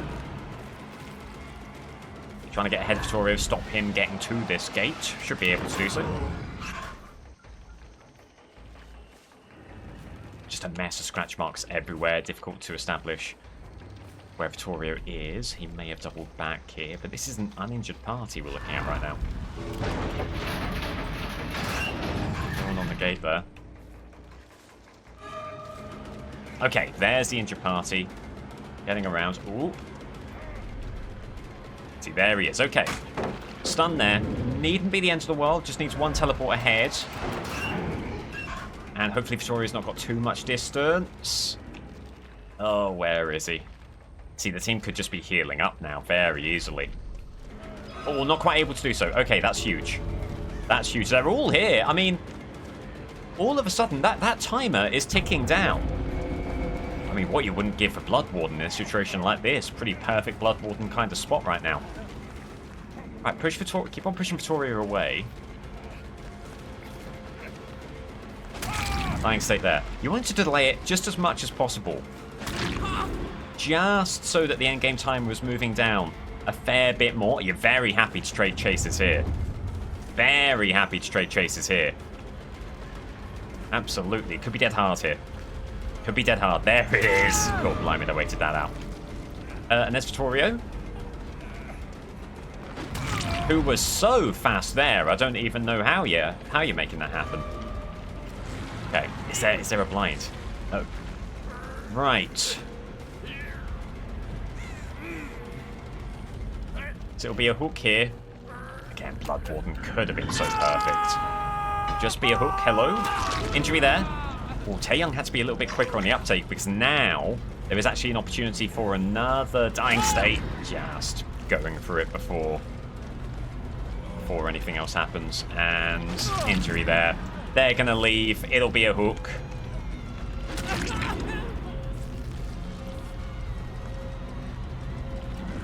And that will be an additional 2 hooks, taking the total to 7.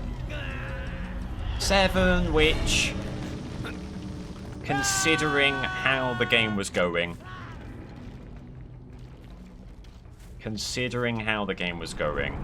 actually feels like a somewhat defensible total.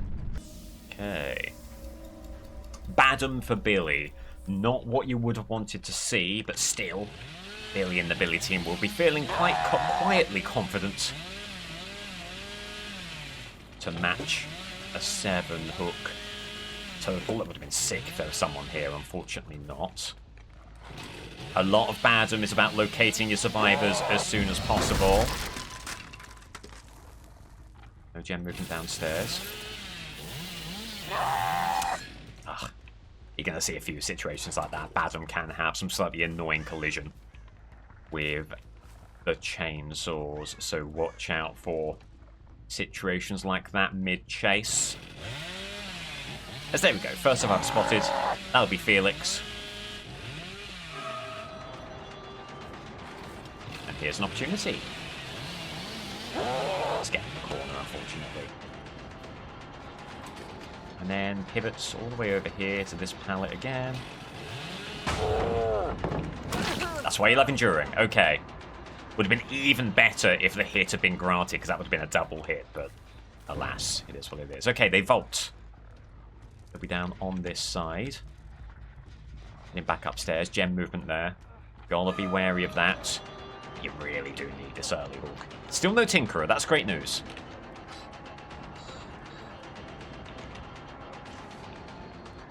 And that should be enough for the M1. It'll be really close. Yep, nice. And still no Tinkerer. There's Tinkerer. Okay, where is it? Is it downstairs?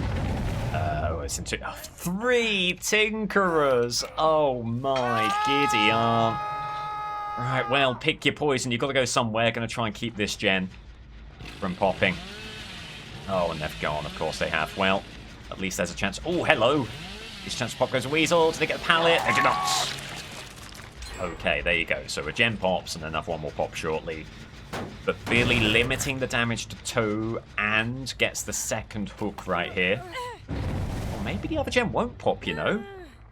Maybe it won't. Hold on just a second, because if you get this hook quickly enough and gets that distant gem quickly enough, so there goes Felix. Maybe. Ah, not quite. Not quite. What a shame. But still, honestly, that could have gone a lot worse.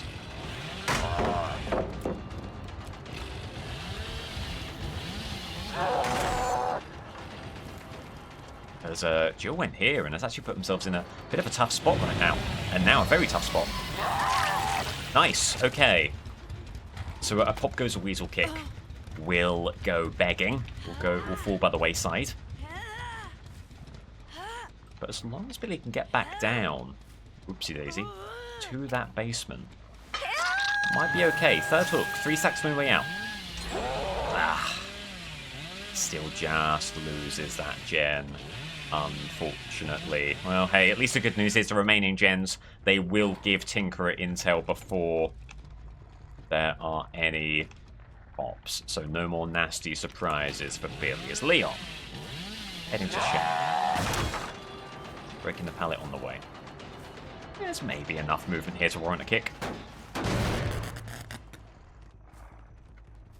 But honestly, maybe it could be worth finding someone else who has been hooked already to try and keep some pressure on this game.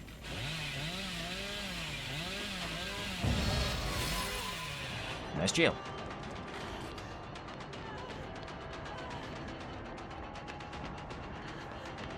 Was Jill just in the hook? Oh, on the hook, I should say.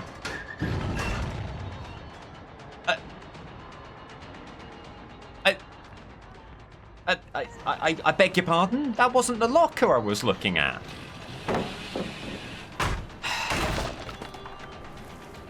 Very frustrating, and if that does prove to be a turning point in this game, Billy and the Billy team will be devastated. This could be DS, but he's just going to hope it isn't.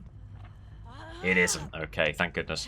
Oh, God, but it's the perfectly wrong area. And why is Badham so bad? This is why. Are you going to make this hook? It's going to be really close. And now, where are you going to go if you Jill? Right back downstairs, of course you will. Aye, aye, aye, aye, aye.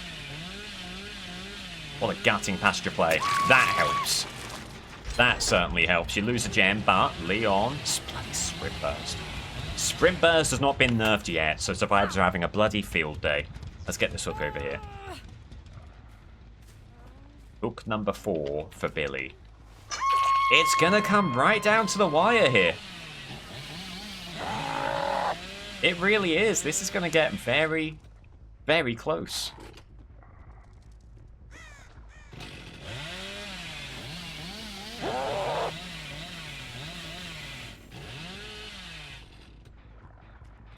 Right, Pop Goes Weasel on this gen. Not moving too much, but that's good news. No gens are moving to any great degree right now. Unhook there.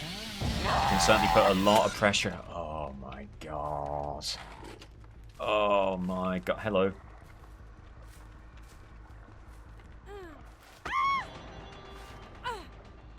Well, that will help. The Dredge Camp are up in arms there. They can't believe what they're seeing. It is a huge gift to Billy, just when everything seemed to be going very poorly indeed. Kate Denson was like, I'm going to just walk to the window, and oopsie daisy, off I go. Well, that helps a great deal.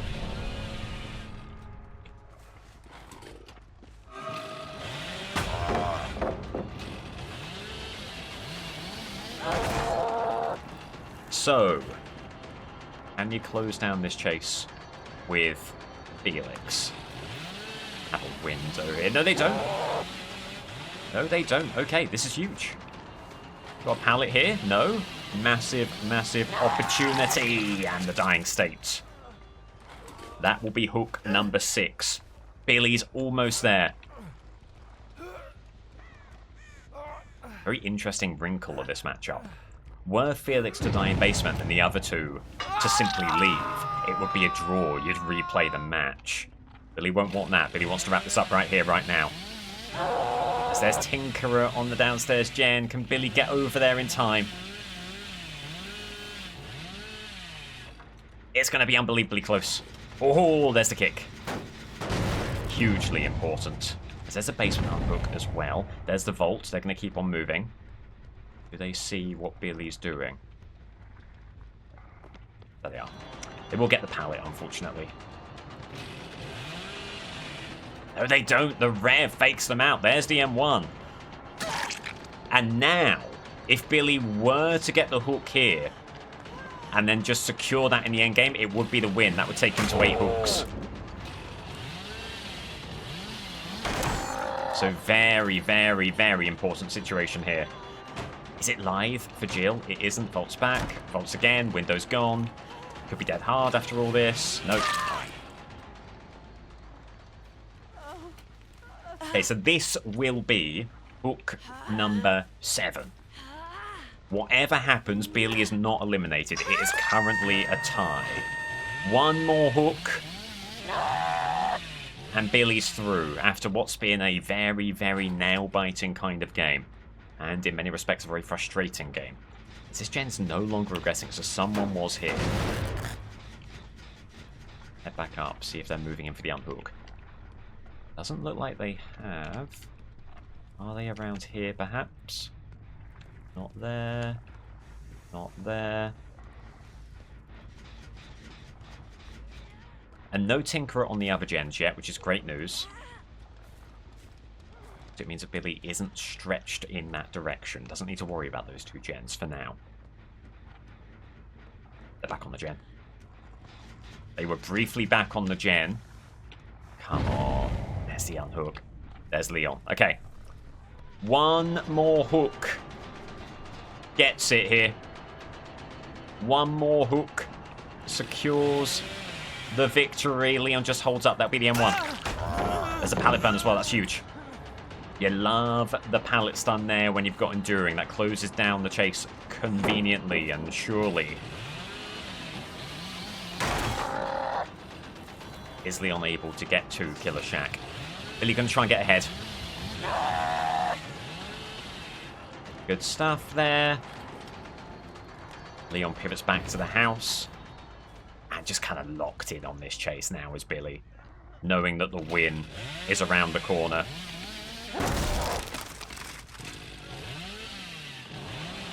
Okay. Just need one mistake from Leon. Oh, but there goes the Jen. Oh, God. Things are getting tight. Things are getting very, very tight indeed. Downstairs he goes. Heads this way to the window with the door. Oof. Oh, but that'll be all she wrote. And with that hook, assuming that the hook happens, the win for Billy. Goodness gracious me. And it was close. It was unbelievably close. Meanwhile, they've still not got any gates. Not even tapped the gates for No Way Out. Ooh. Did my eyes deceive me? I thought I saw someone going that way. Apparently not.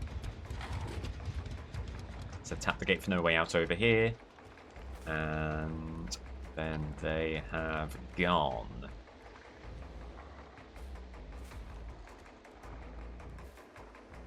Very tempting place to hide around here, but they've not done that. It really is much for a muchness here. The win secured. Just looking for some positive moves to take some momentum into the quarterfinals.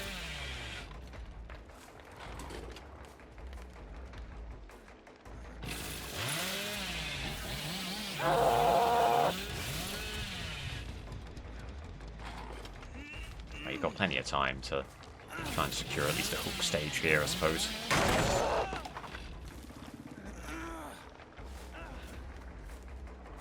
I think the two other survivors, Death Hook, are going to be very, very hesitant to move in for the save. I think that's what you're seeing here. There's No Way Out has passed.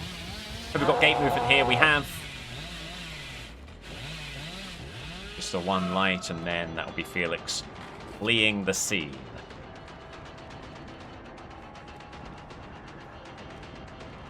M1 should be in play here. It is.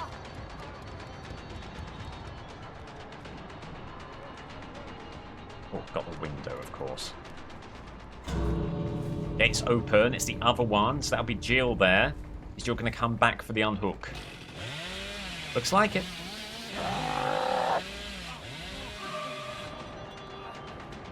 Oh, that should be the M1. It will be.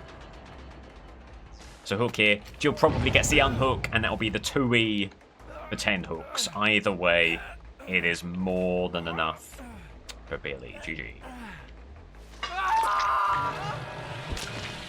Can he take a line here that would deny them?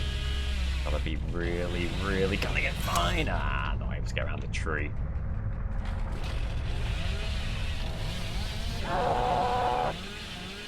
Alright, GG. The 10 hook performance.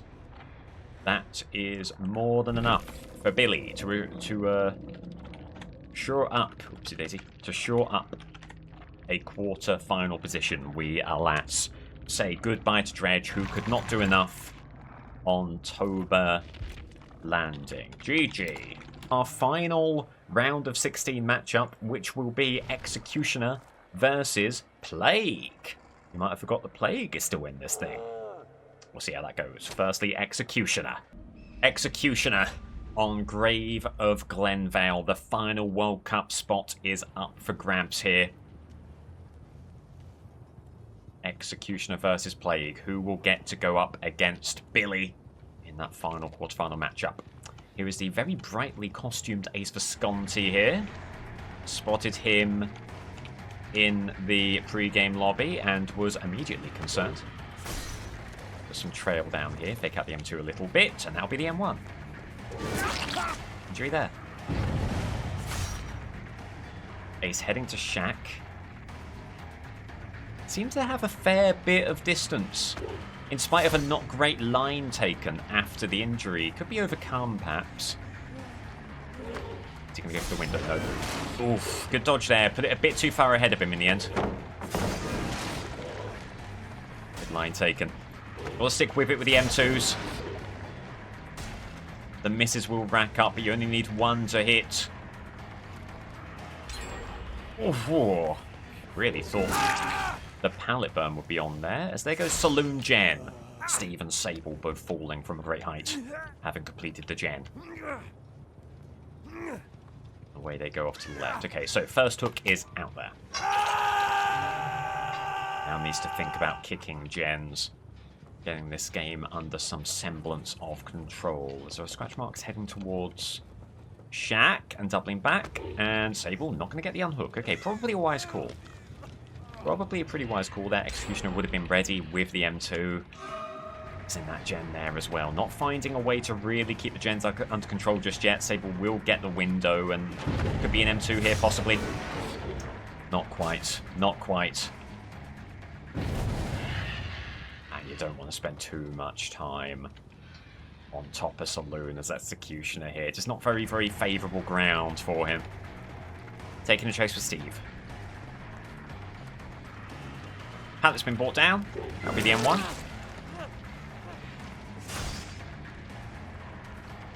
Could be a chance for the M2 here.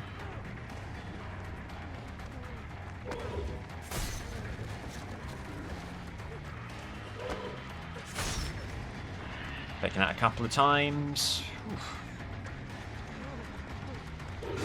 Okay. The weirdness with the run cycle there, but the hook eventually gained, but someone might be moved in for the pallet save. Not quite able to get here in time. Okay, very important that. Very, very, very important. Jane's hanging around. That'll be the M1.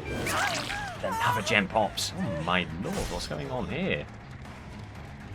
Some server issues, it looks like. A little bit janky. Oh, as there is the dying state. And Trail of Torment connects, allowing for the cage. Very important.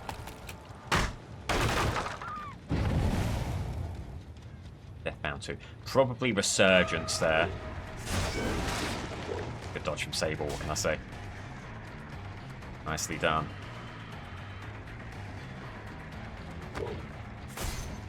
Picking out the window, that allows the M1.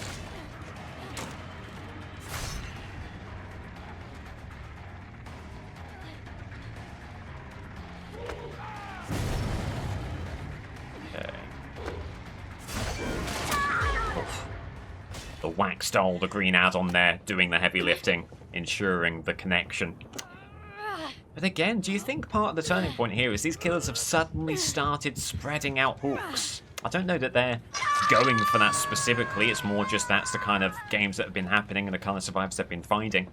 But I think that definitely has been the turning point. We've moved from 4Ks to these kind of like 7, 9, 10 hook games. I think that's a big part of the reason why. And one there.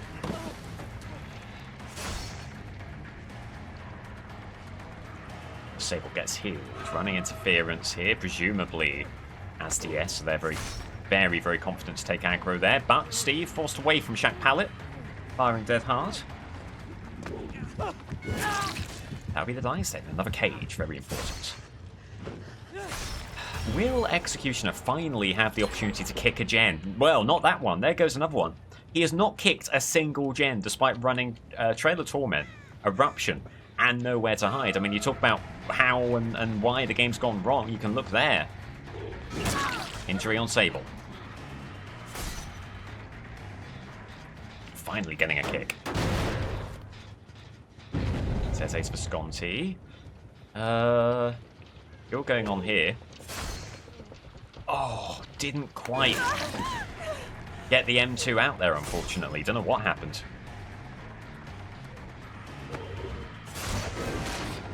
And that was just a bit too far to the right, alas. There's Ace Visconti hanging around. Free hit on Sable. Remember, Undetectable is still in effect here. There's a heal on Steve. The heal on Steve is completed. It has to be a 3 survivor situation. You've got to learn from the from the game so far and try and get Steve out of this one.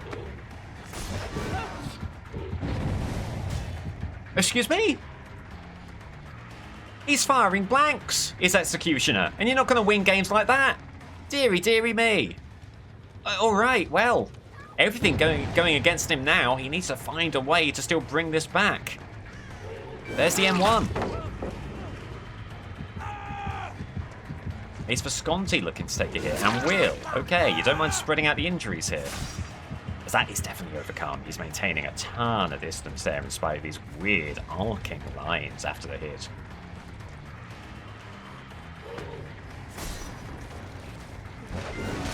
There we go. So that will be a very important eruption hit. Executioner can get the cage and still keep some pressure on this gen. That's going to be so important. They're going for a heal. Can the Wax Doll deny this? Oh, it was worth a go. It was worth a go. Getting the kick. Jane right there.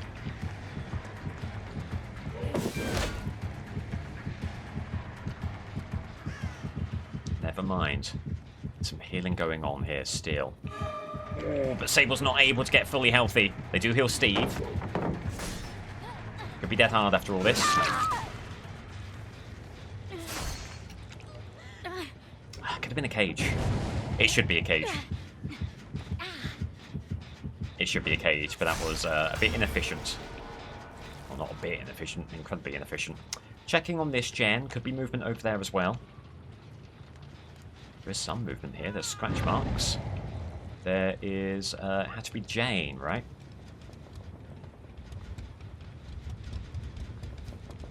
Eventually. Oh my god! The uncage! Right in front of Executioner. Huge opportunity. Massive opportunity. Oh. But the M2 after the window doesn't connect, and now Sable has to run a saloon, so Executioner's got to go elsewhere. Nightmare. Still. Good situation. Looking for this gen. Not going to be able to get it. Not going to be able to get it. Eruption hit there, or reading there. Ace and Steve fleeing the scene. Love to get Steve, but Ace is in the slightly better situation here. The issue, of course, is he's going to have that huge speed boost after the M1. He can just hold W here, not care in the world. There's the injury. Runs through. Gets all the way up there. Yeah, okay, got to head back.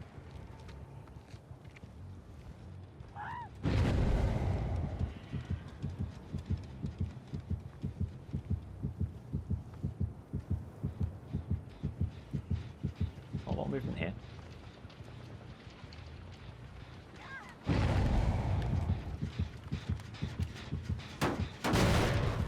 The kick there. Okay. Well, holding on to this game by whatever means necessary, as Jane looking to take a hit there. Will do so. Sable just always off to saloon. You'd give anything for one of these M2s to connect, but it just isn't. Not yet. Sable heads to that gen. Gotta be the dying state here. Dead hard would be ruinous. Okay, it isn't dead hard. Annoyingly, you got to drop an N-cage. Everyone death hook. This is not how you wanted to draw it up. As Sable is playing very aggressively on that gem right there. Gotta be the kick.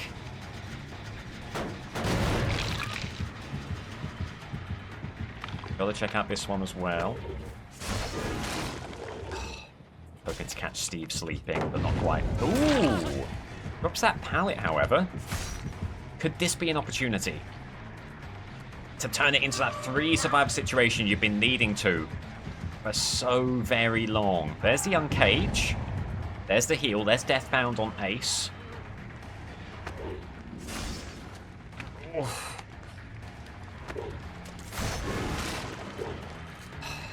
Nothing going Executioner's way right now. Thank God.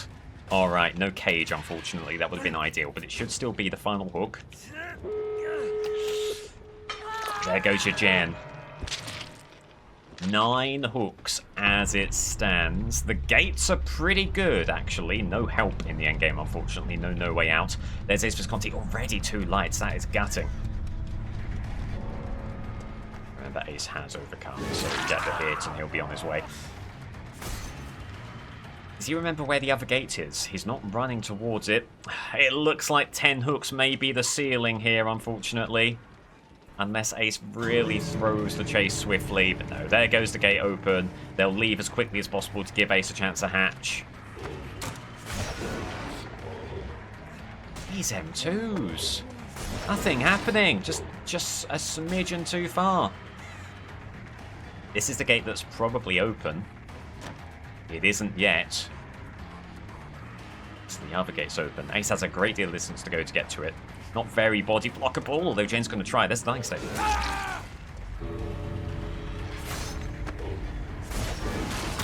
M2 connects. Gonna just take the hook. And that probably will be that, unless someone makes a grave mistake. Alright, so 10 hooks it will be. A strong total. The strongest of recent memory. Very, strongest of the last hour of gameplay. But will it be enough? We'll see. Over to Plague. Plague has an opportunity. 10 hooks. The total put on the table by Executioner. A beatable total, and Plague has had an amazing game. Someone's immediately used plot twist in No Mither to counter corrupt intervention. I've never seen that in a game before. That is incredible. Okay, fascinating. It's a first for me, and it's a World Cup first. The counter corrupt intervention, and honestly, well done. I mean, it's worked out well. Thought Dalita there. Absolutely it has.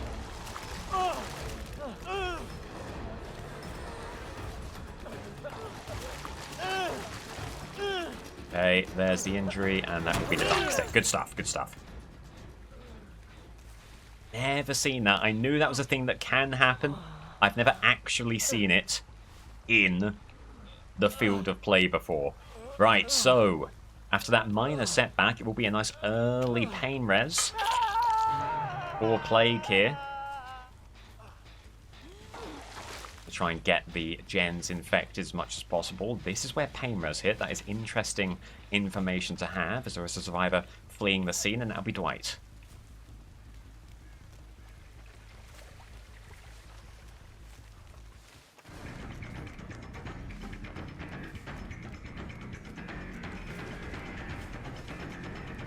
Doesn't burn the pallet. Should be a chance for some infection here. No, apparently not.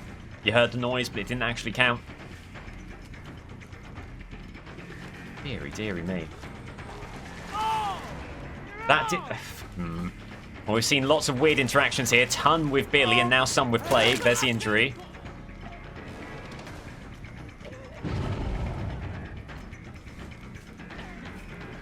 Dwight's having an absolute field day around this pallet. He doesn't feel any need to drop it. Might be a bit greedy. No, apparently that's fine. Alright. Very, very, very unfortunate.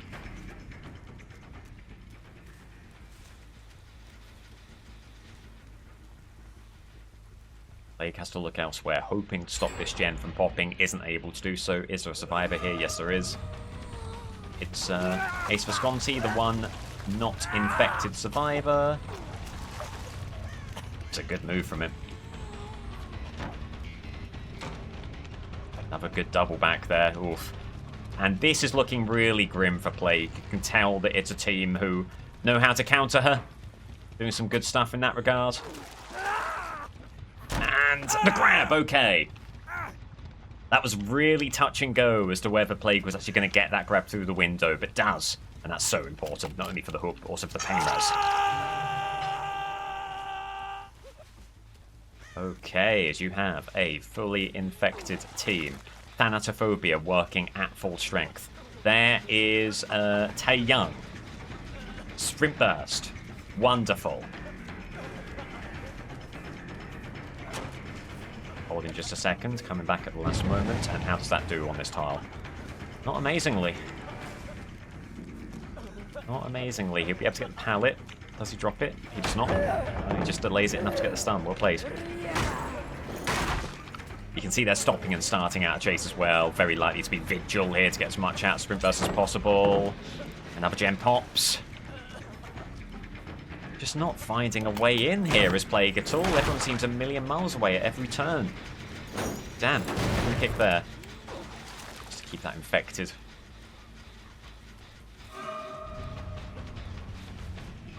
And not quite doing enough there to confuse.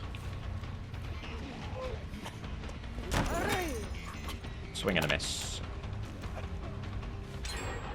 Another gen pops. 2-gen game. Gives Ace another window here. The window's gone at least, so he has to move away from Shaq. He'll find a pallet. Stun right there. It might be time to get Corrupt Purge out there if she can find... There was a fountain nearby, in fact. Here it is. Desperate times, desperate measures. Needs to get that power out there. They're not cleansing, so it could make a lot of sense to do so. As it stands, 2 hooks with 1 gen left. There is a mountain to climb right now. Just going for a shot there. It was always going to be a little bit speculative. Hear me? I mean, fair play to these survivors. They're finding all the right lines here. Just avoiding the corrupt at every turn. There you go. Good little prediction play from Plague. And it will be an incredibly important hook. It won't be pain res, though, and you probably did need to find a way of getting more gem regression out there at this stage in the game. So, hope is dwindling for Plague. Needs a good and proper snowball here. Nothing else will do. It all started with that plot twist Nomai the play to get rid of Corrupt Intervention.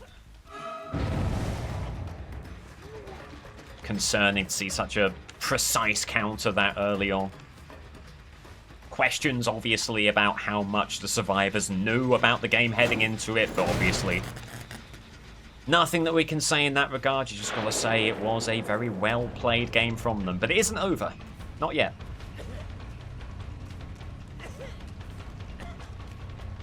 Do they go window? Yes, great play from Plague. That should be the dying state. All the way to comp corner. We know how this goes. Could there be a pain res here? Somewhere out there. No. No. And no pain res here is a really unfortunate thing.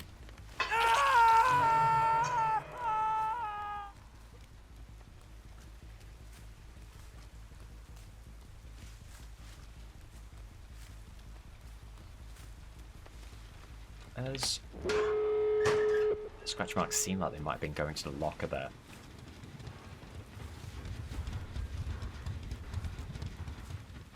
But alas, no. So 4 hooks right now. It is the end game. There's nothing to assist in the end game here. No way out. None of that.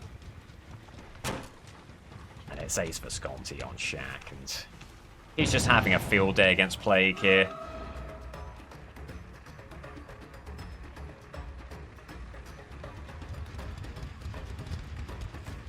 Okay, well, he moves away.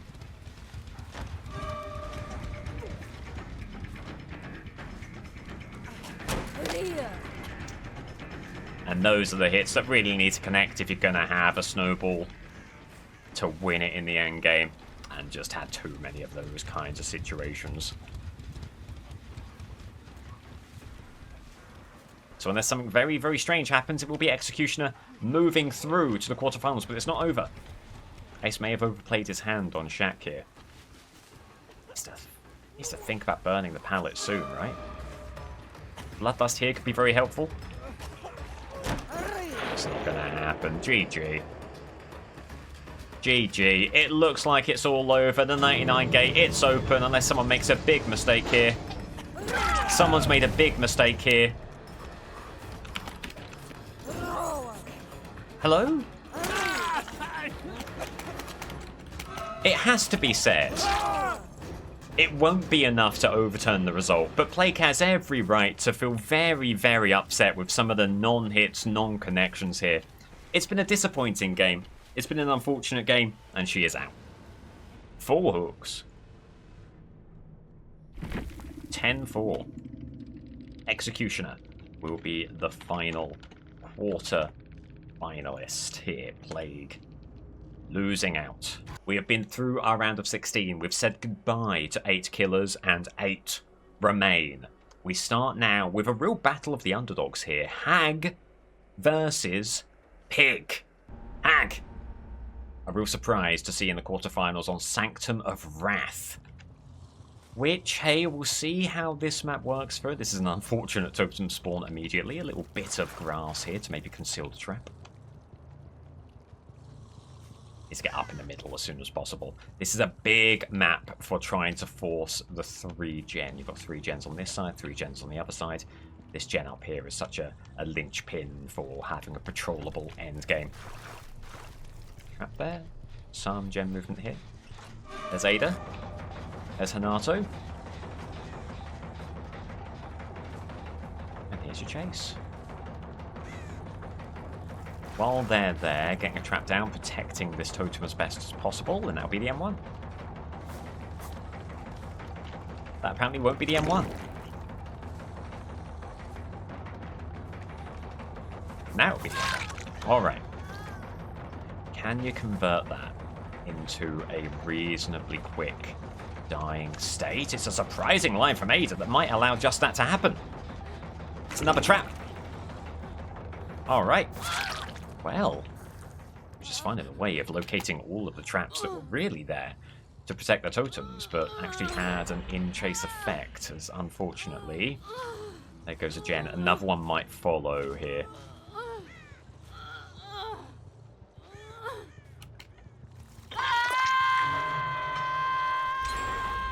Trap out there, losing another gen. What a shame. It already looks like it won't quite be the festival of a game that you saw last time for Hag. This one will be very hard fought, you would imagine. Definitely thinking that Devour Hope is going to be important. For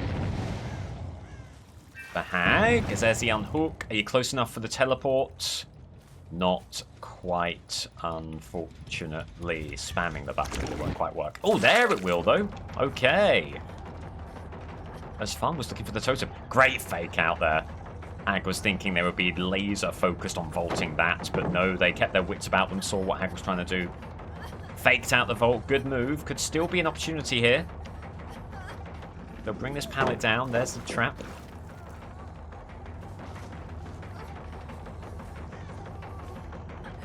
I had the opportunity to trap that totem. Yeah, it could be important to do so. Are you going to get this hit before they get to the pallet? Yes. Okay, so 1 stack of Devour Hope. Right there. Get the hook trapped, get the totem trapped, and then head elsewhere. Still no totem cleanses yet. There goes the totem. No, that isn't. That's a trap by the totem. Okay. Thank goodness. For just a moment, I thought that was another curse of the commentator kind of situation. It isn't. The totem intact. You really need Hanato to move away from the hook so that another stack of Devour Hope could be in play. And that's what he's doing. Good stuff. Oh, that could be the dying state here. It'll be really close. Oh, my God. Oh, come on. There goes a totem. Got play. That could have been the hit, but 2 fake outs and Hag wasn't ready for the swing. This should still be the dying state here. It is just. So, a totem's gone. It looks like it is undying. That's obviously fine. On the very cusp of that 3rd and all-important Devour Hope stack, assuming they get the unhook. There is the unhook. There's the 2nd Devour Hope stack, and there's the hit.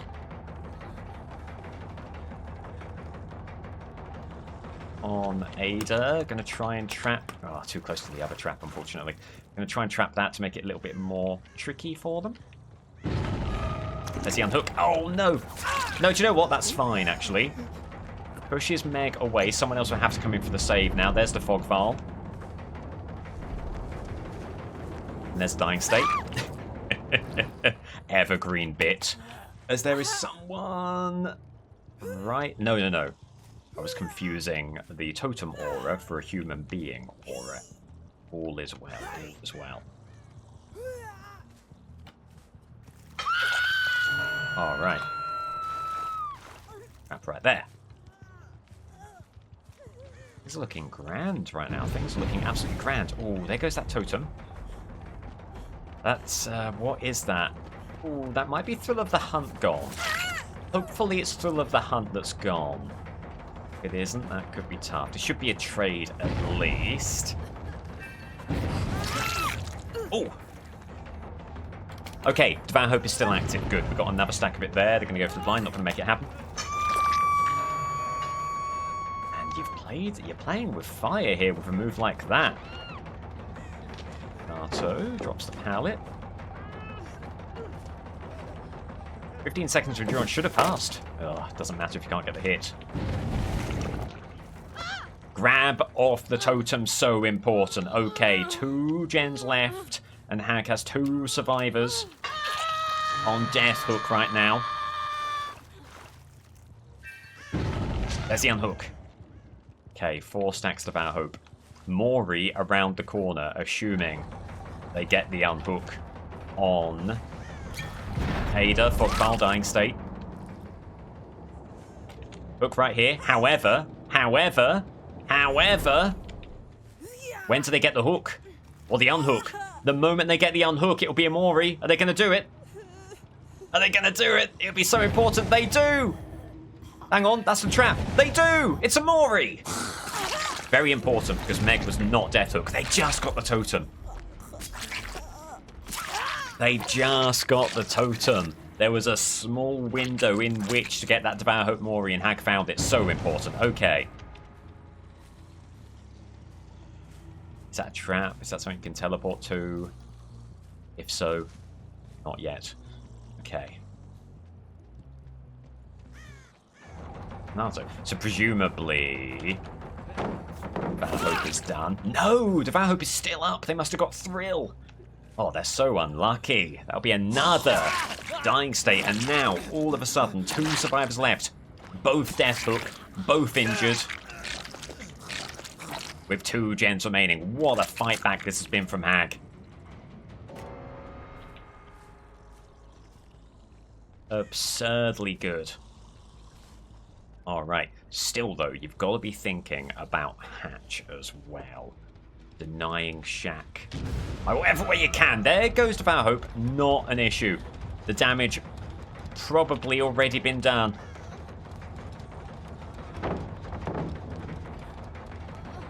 And there's the Dying State. Okay, so as long as Hag can deny Hatch here, and that should be doable, it will be the 4K with 2 gens remaining. That's going to be a tough ask for Pig. And a brilliant tournament for Hag. Keeps on rolling on as there's your survivor. Upstairs here. Oh, it's going to be a fight. It's going to be a battle for Hatch. Nope, they're moving away. Oh, God. Oh, God. Who wins it? And Hag is no stranger to Hatch heartbreak. But that would have taken the biscuit if Fung had gotten Hatch there. Good stuff from Hag. Keeping her wits about her, shutting the hatch. And that should be the 4K confirmed. What a game. And those Devour Hope Mori so important. GG. Whew.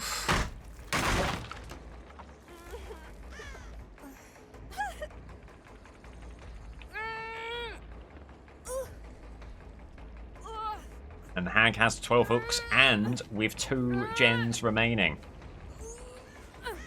Things are looking really, really good for a Hag semi-final. And what a shock that would be. GG.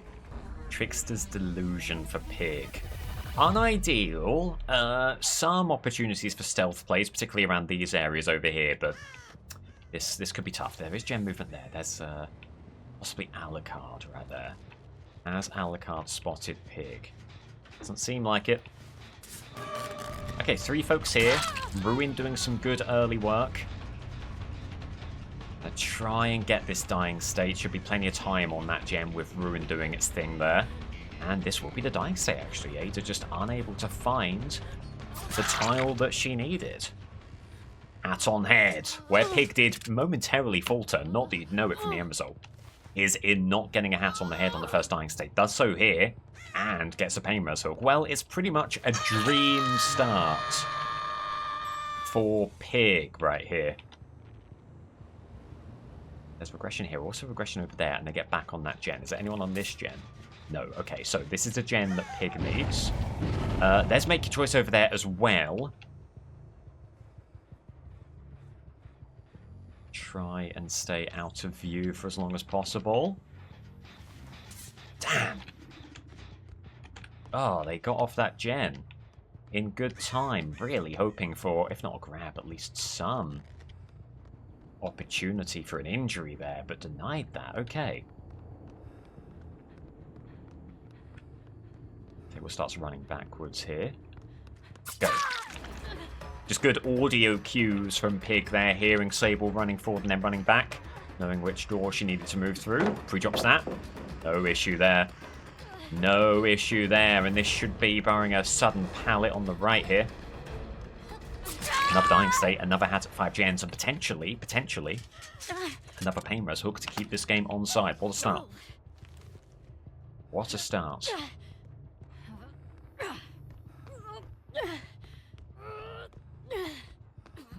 Alright, and into surveillance as well, which will also let Pig know which gen gets regressing. It's this one. They're back on it immediately. Pig will be here. Really nice avenue to avoid detection while moving in or stealthy. There's Alucard. There's Ada. Going after Alucard. Taking the injury. Coming back immediately, just in case. Okay. No more movement there. It looked like Ada was hanging around. There she is, in fact. Meanwhile, there is an exposed Sable there from Make Your Choice. After the dying state, doesn't need that. Gets the hat right here.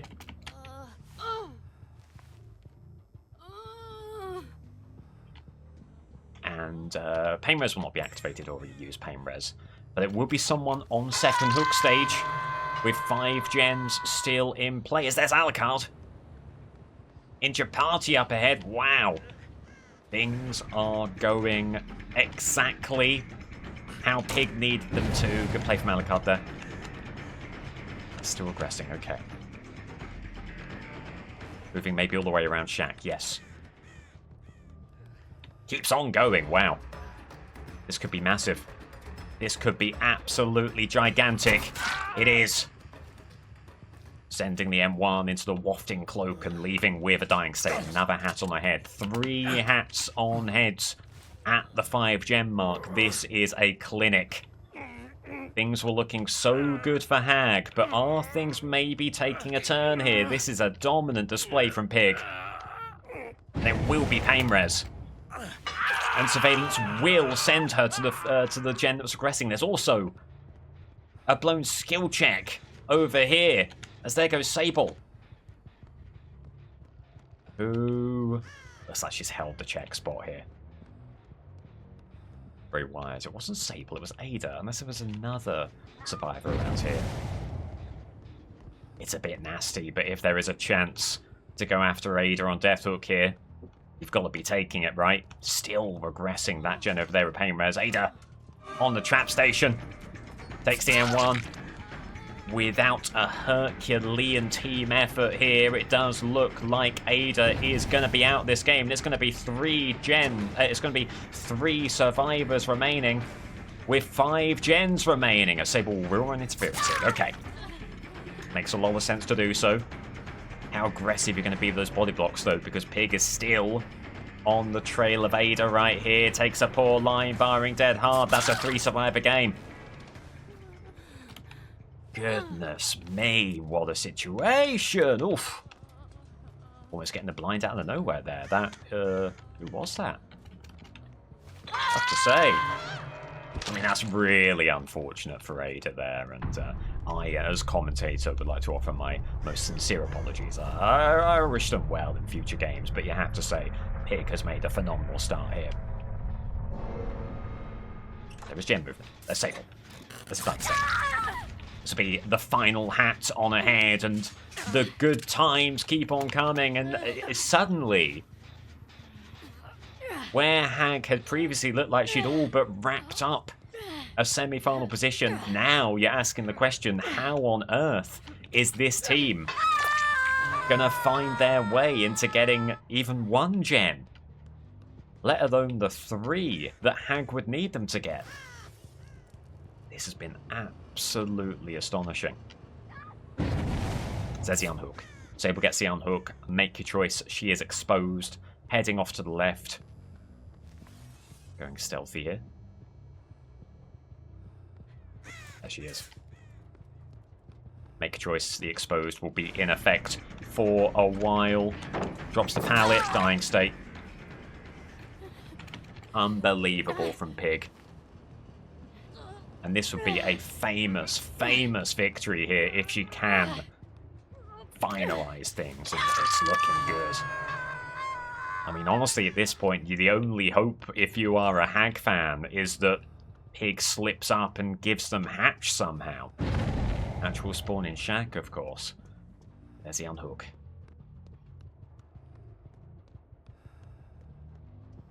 I'm gonna guess at which direction they're going. Doesn't guess correctly. There's Alucard. And his very physics-obeying cape.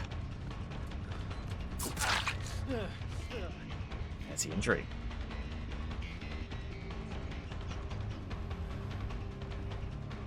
No hats have been removed yet. Not even a whiff of a gen. Other Sable could be committing to a gem right now. There's a chance. Just nothing happening for this team. Oh, could have burnt the pallet. Could have burnt the pallet. Didn't decide to. And another hook here. Aha. So there is a gen that's moving. But the survivors are running out of time and, more importantly, running out of hook states. And Pig just always there in time to pressure them away. Oof, good little crouch from Sable there to keep Pig guessing on the pallet. There you go. Well, it's a denial of an injury. And maybe that could be the start of something here. So, committing to the chase, looking to make this a 2-survivor situation. But injured Sable moving in for the unhook. Pig is going to pivot there. Very, very happy to go after the injured party in a situation like this. Is there going to be an opportunity to meet Sable around this corner? Are they just going to hold their line? Yes, they are. Will it be dead hard? It will not be. It doesn't make it a 2-survivor situation. Not just yet, but the pressure is building. Back on this gen over here. They had it pretty close. That could be a gem popping. It just seems unlikely. It seems really unlikely that they're going to be able to get another 2, which is what they need to do if Hag's going to have any chance. Pick there.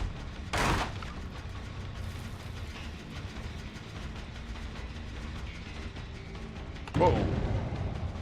Sable doing a really good job there. We'll take the injury. Oof, just maybe could have denied that by dropping the pallet. Not entirely sure. Would have been close. Would have been very, very close. Gets to the pallet. Drops it. Next then there were 2. It will come down to hatch.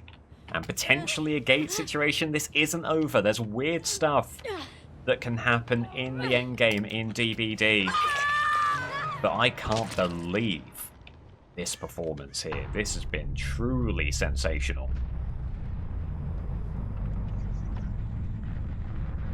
Injured party committing to the gen.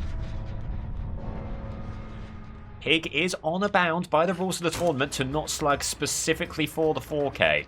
So the further Alucard can get from Hatch, theoretically, more of a chance for Sable. So, I mean, look here. Dying State right here really couldn't be much further from Hatch. You know where Sable is. It's going to be a race to the Hatch, and it's a race that theoretically, Sable could win. Oh, dearie me, painted itself into a corner.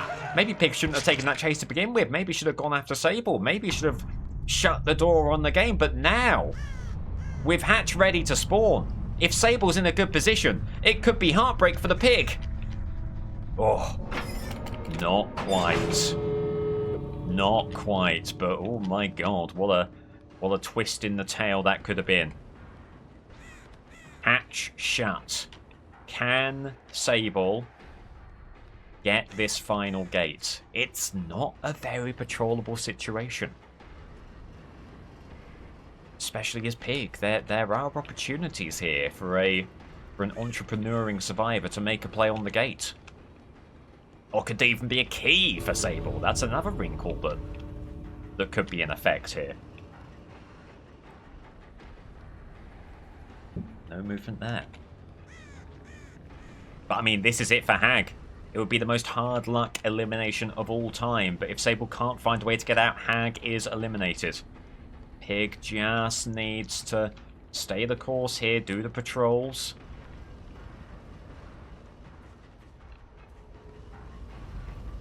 We just cannot allow Sable to get this gate panel. Are they even trying for it? That's a great question. Because for all of the focus and the attention paid to the gates, there's every chance that they're just hiding in the locker somewhere. The lights there.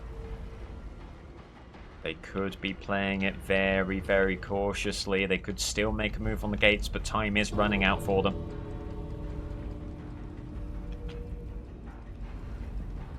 Time is running out, and if they're not on the gates now, and if they haven't found a key, it's farewell Hag, it's hello Pig. The dying seconds. Is there a twist in the tail? Hag hoping for anything. Hag hoping for a miracle. I don't think she's going to get it. No gate movement here. GG. Hag eliminated. Sable was in basement. Pig is through. What a performance. The 4K with 5 gens remaining. You can't do better than that. GG. Alright, the spreadsheet. So, the Pig had a Herculean task and completed it. She has wrapped up the first semi-final position. Unbelievable. What a hard luck situation for Hag here. That is gutting. You give it your all, you have a really, really good score. 4K with 2 gens still remaining. The full 12 hooks and spare change, but it isn't enough. Pig looking goddamn unstoppable here. As we go now to the Stranger Things matchup. Demogorgon versus the First. Demogorgon. Father Campbell's Chapel. It's a Stranger Things matchup here. Demogorgon's been great. The First has been sensational. This should be a very, very interesting matchup between these two killers. Orbs down. Lone skill check over there, it looks like. Great news. Great intel. Demo heads that way, and there's Nancy Wheeler. All the Stranger Things goings on here. Okay. Quick and quiet, presumably there. Vault's back, okay.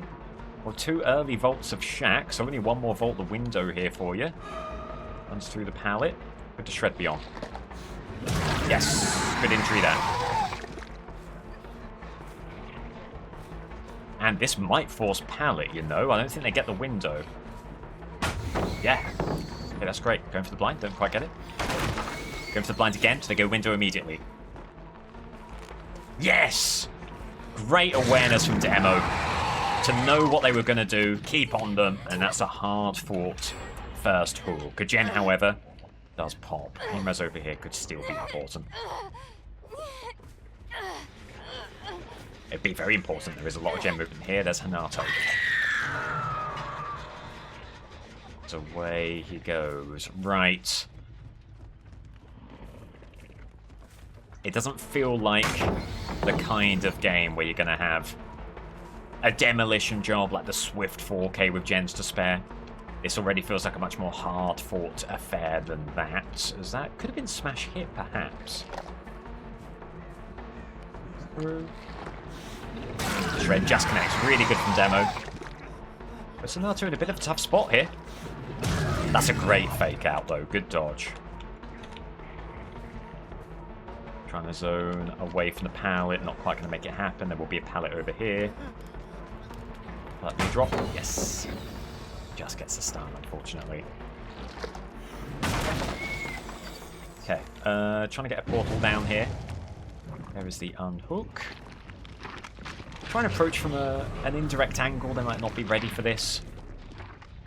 This is all undetectability going on here. Going for the heal. Who did the unhook and where did they go? Oh, dear me. Well, Demo kind of has to do this now. Oh, there they are. Okay. Didn't necessarily want to play into the post-hook stuff. This seems for all the world like Nancy does have DS, but if you're going to do that, then why not? At the very least, it gives a surge stat. Oh, that was bad from Demo there. It really does seem like DS. Slugging is okay, by the way, if DS is suspected. You might think I'm making these rules up on the fly. There is some rhyme or reason to them.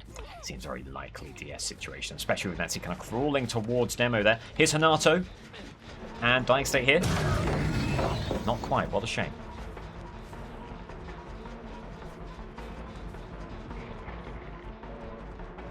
There's the recovery. Could be a missed opportunity for Demo. You never know.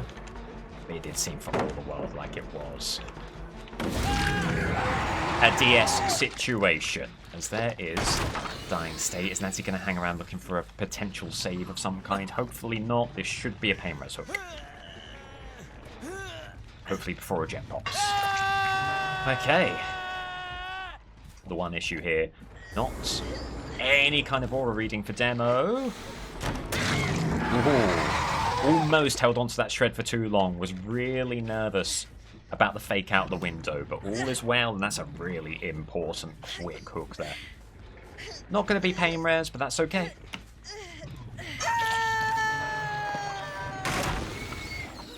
It's another hook, and it suits Demogorgon down to the ground. Teleport upstairs, see if there's anyone working that gem.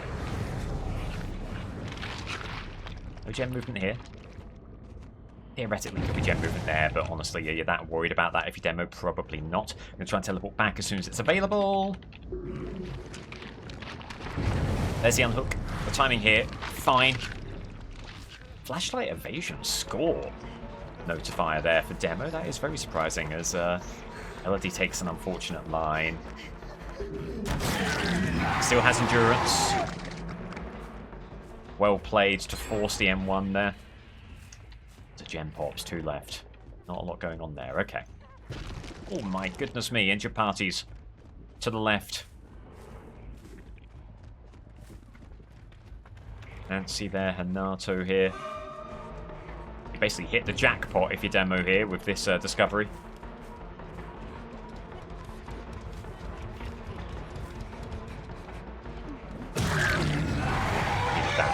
A very important surge hit there as well on a gen that Demo's not quite been able to patrol so far this game.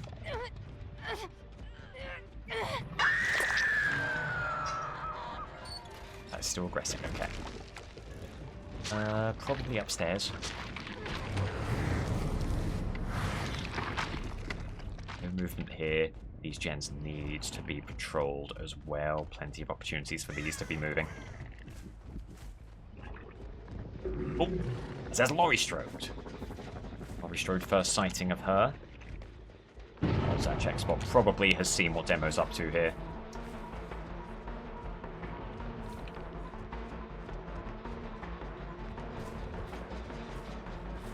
And should be an opportunity for a shred here, perhaps. There you go, there's the entry. Good stuff. vault there. Just need them to make one mistake, and I think they have. Don't even need the shred here. Just a dying state into a pain res. It would be a surprise to me if a gem popped before this pain res hook were found. That would be a big surprise. Hopefully there will be no surprises here. There we go. Right, all the way over yonder.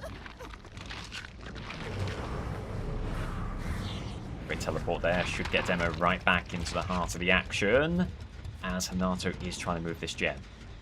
Ideally, make this an M1 dying state, although maybe getting a bit ahead of yourself here, because two people, both healthy. There's the injury.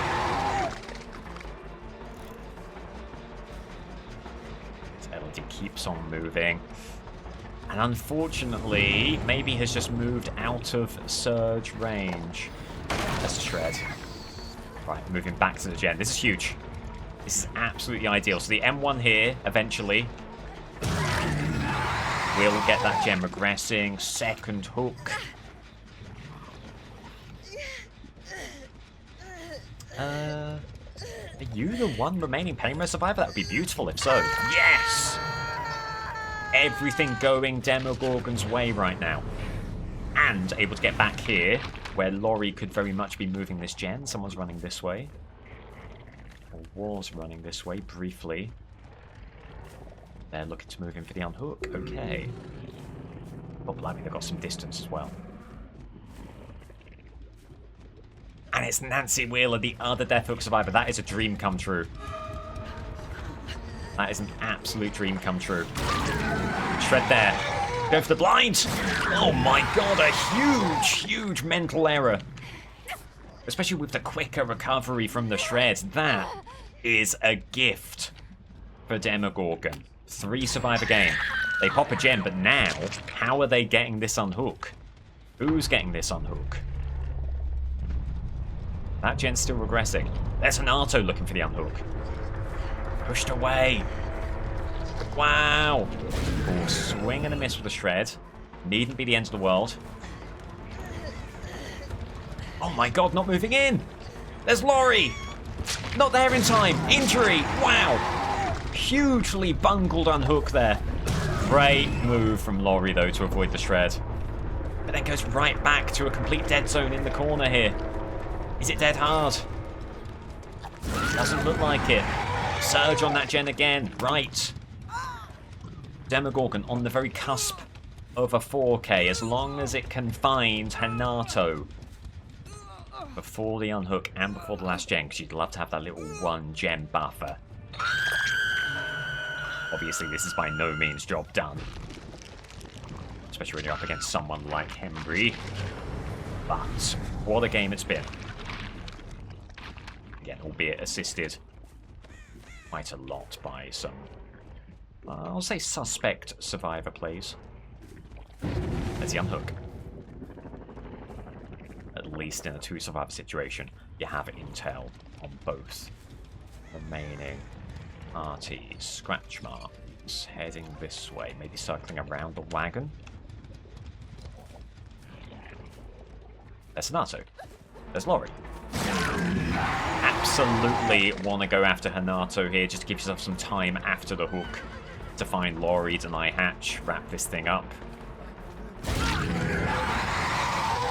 And the hook is quick enough that hopefully Laurie's not had enough time to flee the scene.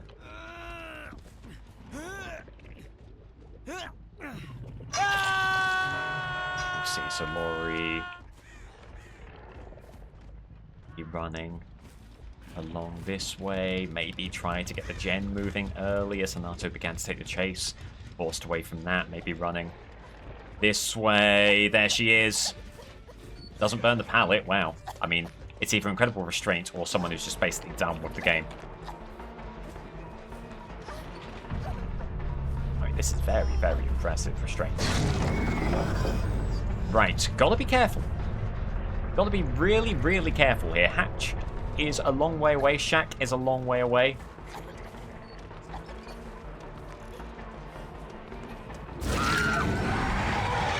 But it's not an issue. 4K, 12 hooks, 1 gen. remaining. All to do for Henry. GG. Demo has every chance here. But it's not a given. Hag had an even better result and was eliminated, so we will see. Demogorgon. 12 hooks with 1 gen remaining at the point at which the 4K was achieved. Henry.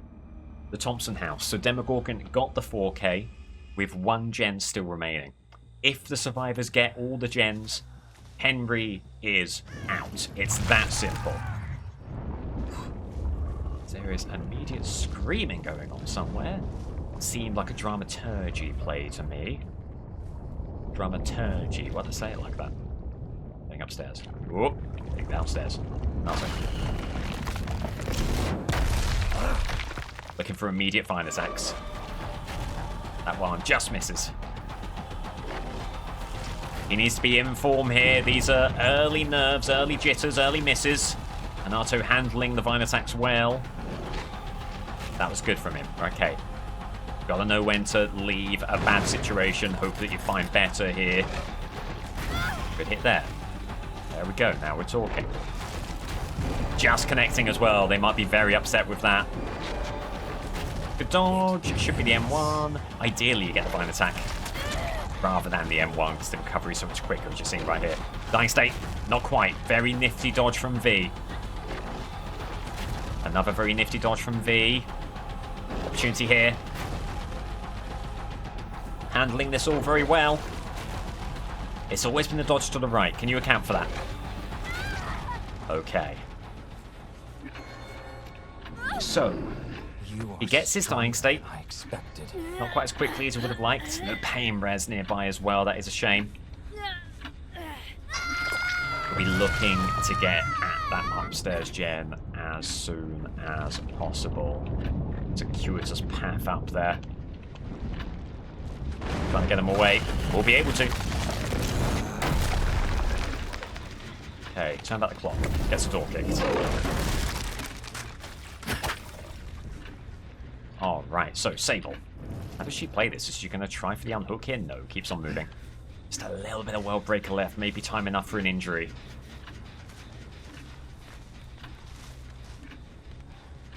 Okay.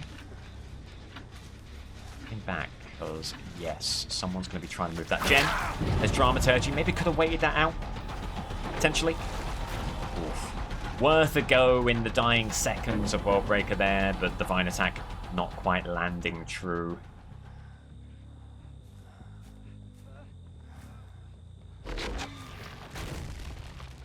Whiffing there, unfortunately. Ooh, but Ace dodges too much, and that's the M1. That's the M1, that's a dying state.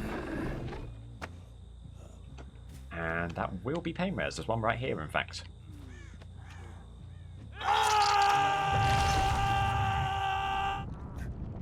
Intel. Honestly, the upstairs gen, maybe not too worried about that any longer. Maybe you want to keep these downstairs gens on the side. Early undergate, just making sure that you're here in time. Way too far ahead there. Gotta get this regressing. There it is. Or to hopefully take the chase here with this. This could be Sable.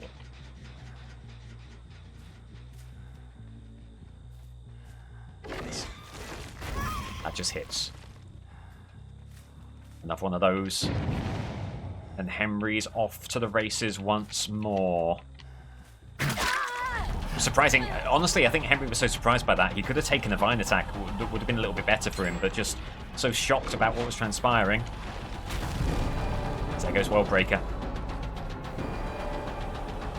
I am. There's Dying State. A gen does pop. He still has 3 to play with, as there's the DC. Very surprising there. There was a hook right there, so Henry making a meal of this. Okay, the DC.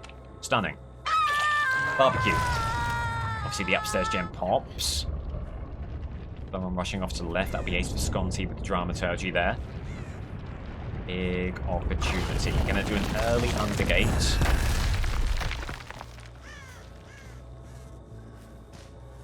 Now where is he? There he is. Good hit there. Great injury there. Can he get another? Way too ahead of him. dodge, but that does keep Ace on that tile. Trying to anticipate a little move back there, doesn't quite work. Heads upstairs. Way too far ahead again. This is such a shame. Such a shame. This could have gone so differently.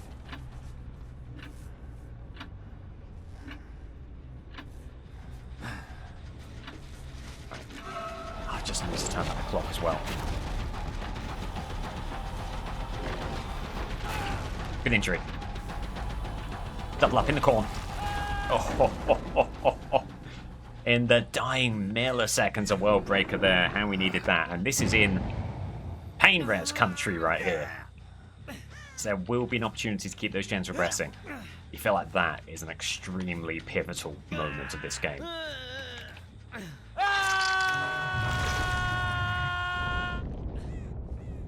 There is some healing going on here.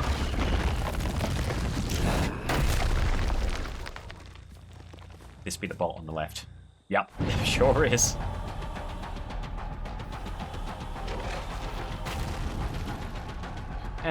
Good dodge from the bot. Just M1. Can't muck around too much here. It would be great to farm World Breaker here, but not at the expense of an early dying state.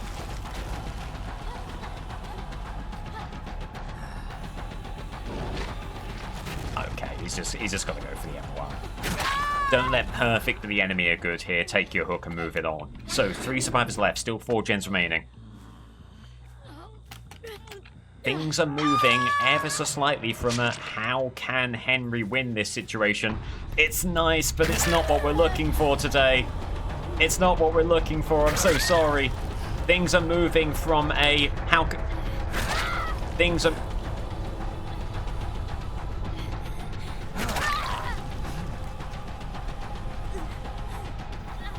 Oh!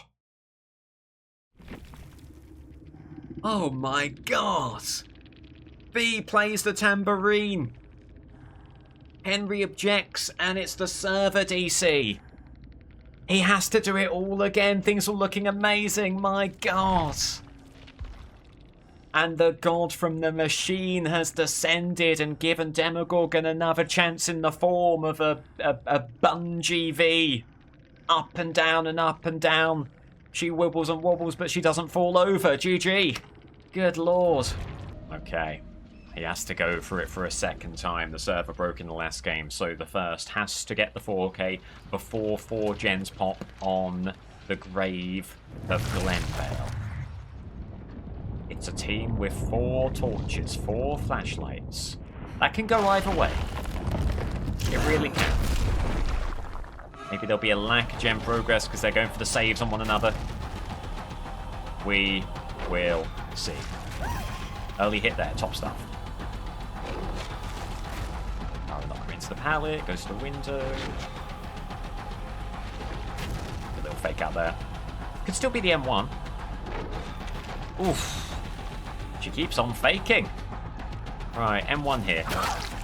There it is. Still an opportunity for World Breaker. Oh, it does connect. Okay. I think we're all resigned to that not hitting, but it does. Right. Upside down here, the Undergate. Just try and get ahead of Lara. They get a ton of distance there. Now an opportunity for 1 Vine attack. Clinical. It connects. And this will be barring a torch save, which is a very distinct possibility. The first hook, and hopefully the first pain res hook before that gen pops to his big movement up in the saloon. Can Henry put a stop to it? Very clever. Very clever, he can. Very clever, Henry, you're right. You're so clever. Let's get up here. It's an auto. Probably sprint burst. It is sprint burst. No, it isn't sprint burst. Nonetheless. Fine attack. Just misses. Looking for another. Does hit. And an opportunity here. Ooh, good dodge. Dodge to the left. Bring it right on the window. Didn't quite work. Good hesitation from Hanato. Dying state. Loses a gen. Not saloon gen. Maybe the gen in the corner over there. Saloon Gen's still moving. Paymers put a stop. Paymers won't put a stop to that. What a shame. Alright. Well, already he has a diminishing number of gens to work with. Things could be looking a little bit grim. Because that just doesn't hit. What a shame. Well played there from Nia. There goes World Breaker, unfortunately.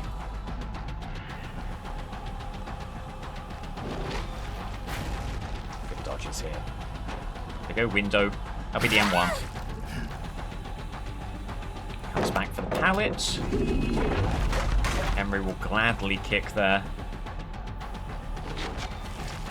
That doesn't hit. Dear me. Good move there. Drops that. Go for the blind. Just gets it. And it's Iron Wheel as well, so no hope of following them while blinded. Would they even leave the area? Hard to say. Alright. These are just pitch-perfect dodges here from the team. And it is becoming very tough to even get a sniff of World Breaker. That hits. Oh, Lara runs into the hook right there. Doesn't hit. Oh, 5 moves ahead. Gets them the vault there. That is such a shame.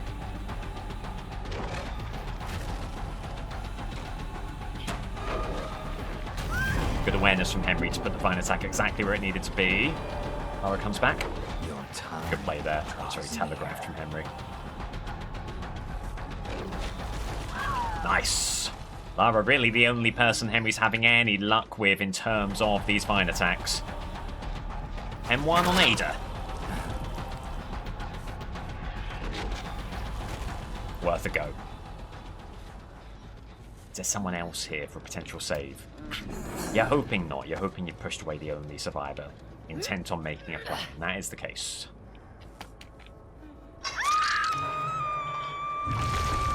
Okay. I will not Someone be on the left, someone on the right. There's Neo Coulson.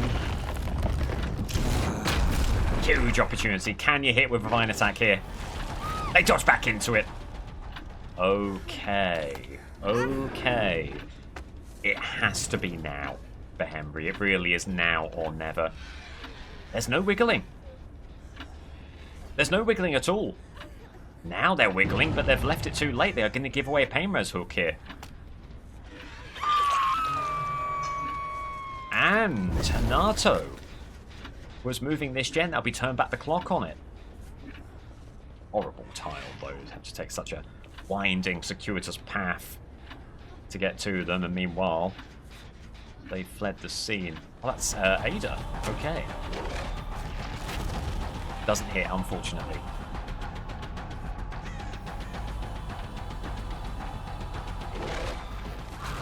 Oh, that does. That does. So huge. Let's put one right beneath the hook. Just a... Oh, hello. Give them a bit of a fright. That doesn't hit. There shouldn't be an angle here. There will be now, but... Background plan might make this save doable. No.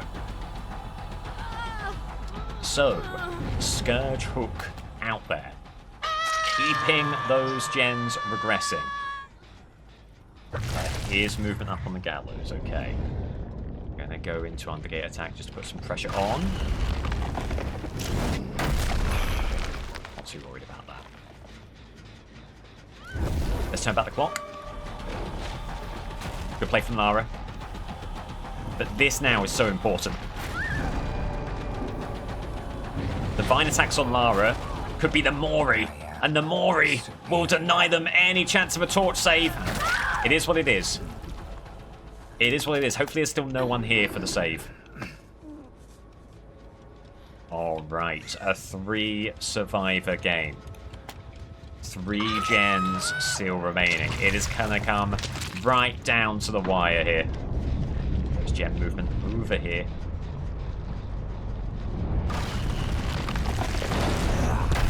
Almost hit with the Undergate there. As they try and dodge. They dodge too much. It could be dead hard. They're looking as if it's dead hard. There's dead hard. Dying state there. Cannot run. Oh, you're kidding. Honestly, the vault may be a blessing in disguise there as Ada looking for the save. That That vine attack not quite going to work. Hanato's here as well. Hanato going for recovery, actually. There shouldn't be an angle. There shouldn't be a possibility. It will be the hook. Is this the final pain res? It isn't. It isn't. That's okay. And there's Hanato. A vine attack hitting here would just be so monumental. Oh, it's a perfect dodge. You've got to be proud of that if you're Hanato. But there's the M1. One vine attack could end it. Massive. All right. All eyes on Ada. How is she going to play this now? As it'll be another hook. One survivor left standing. This be the pain res hook. That is. Okay, that's so important. Chili genuinely providing so much assistance here. Going to approach you through the doorway. There they are.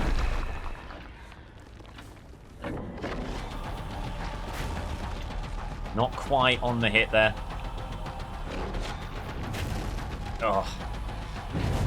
So agonizing when these just don't quite hit in the way that you want. That one does. Looking for a double hit situation here. Nah, not enough distance. Oh my god, huge M1. Huge M1. Clicking the torches, clicking it twice. There's Worldbreaker. There's a dying state. Time draws near. There's the hook. Ooh, and we're back to this situation. Back to the situation where we're no longer asking how can Henry do it, we're asking how can Demo survive. As barbecue and chili provides no information. That is interesting. There's Hanato. We know for a fact that Nia Carlson's on the clock right now.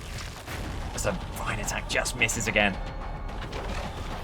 I will show Doesn't you hit no either. mercy.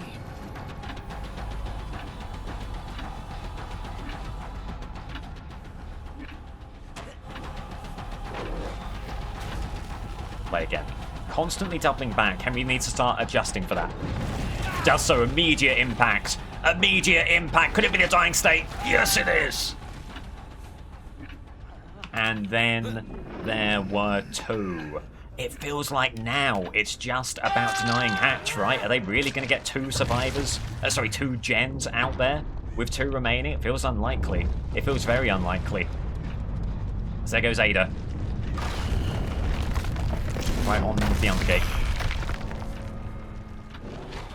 Oh, tough on the saloon to hit some of these vine attacks. You're happy to take this chase for a little bit. We're trying to drop Henry down the hole. Not going to manage such things here. Windows blocked by the vine attack add-on. Doing great work there. Worldbreaker hits. Sorry, the vine attack hits. Worldbreaker still not here yet. Is this not a dead end? It isn't, unfortunately. Great hit. Worldbreaker active. Ada in trouble. Oh, not enough distance on it. You have little time left. Oh, well played from them. Well played from them. You still got plenty of time if you're Henry. You just can't panic in this situation. Oh my goodness me. Okay. So this is theoretically great, but are they going to be on the hatch right away? Because there's going to be an opening immediately. There it is. Heartbreak if Nia can find hatch, but she doesn't. Now, it's very, very simple. Deny gate and win. If Nia gets a key, if they get the gate, it's all over, but there she is. What an unbelievable game from Henry. And Demogorgon suffers the same heartbreak that Hag did. The 4K with a gen to spare. And it just isn't enough. That's a sensational game.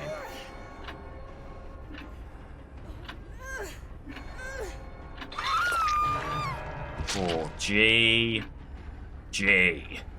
As we go over to our spreadsheet, that was the 12 hooks with 3 gens remaining, meaning our first semi-final is in the books.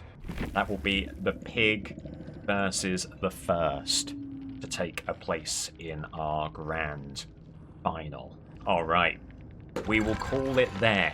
When I see you next time in the next video, or the next stream, it will be Freddy versus Ghoul, Billy versus Executioner for our second semi-final. Then we'll play out our semi-finals, we'll establish our grand final killers, and then we will have the grand final over here of the 2026 DBD World Cup.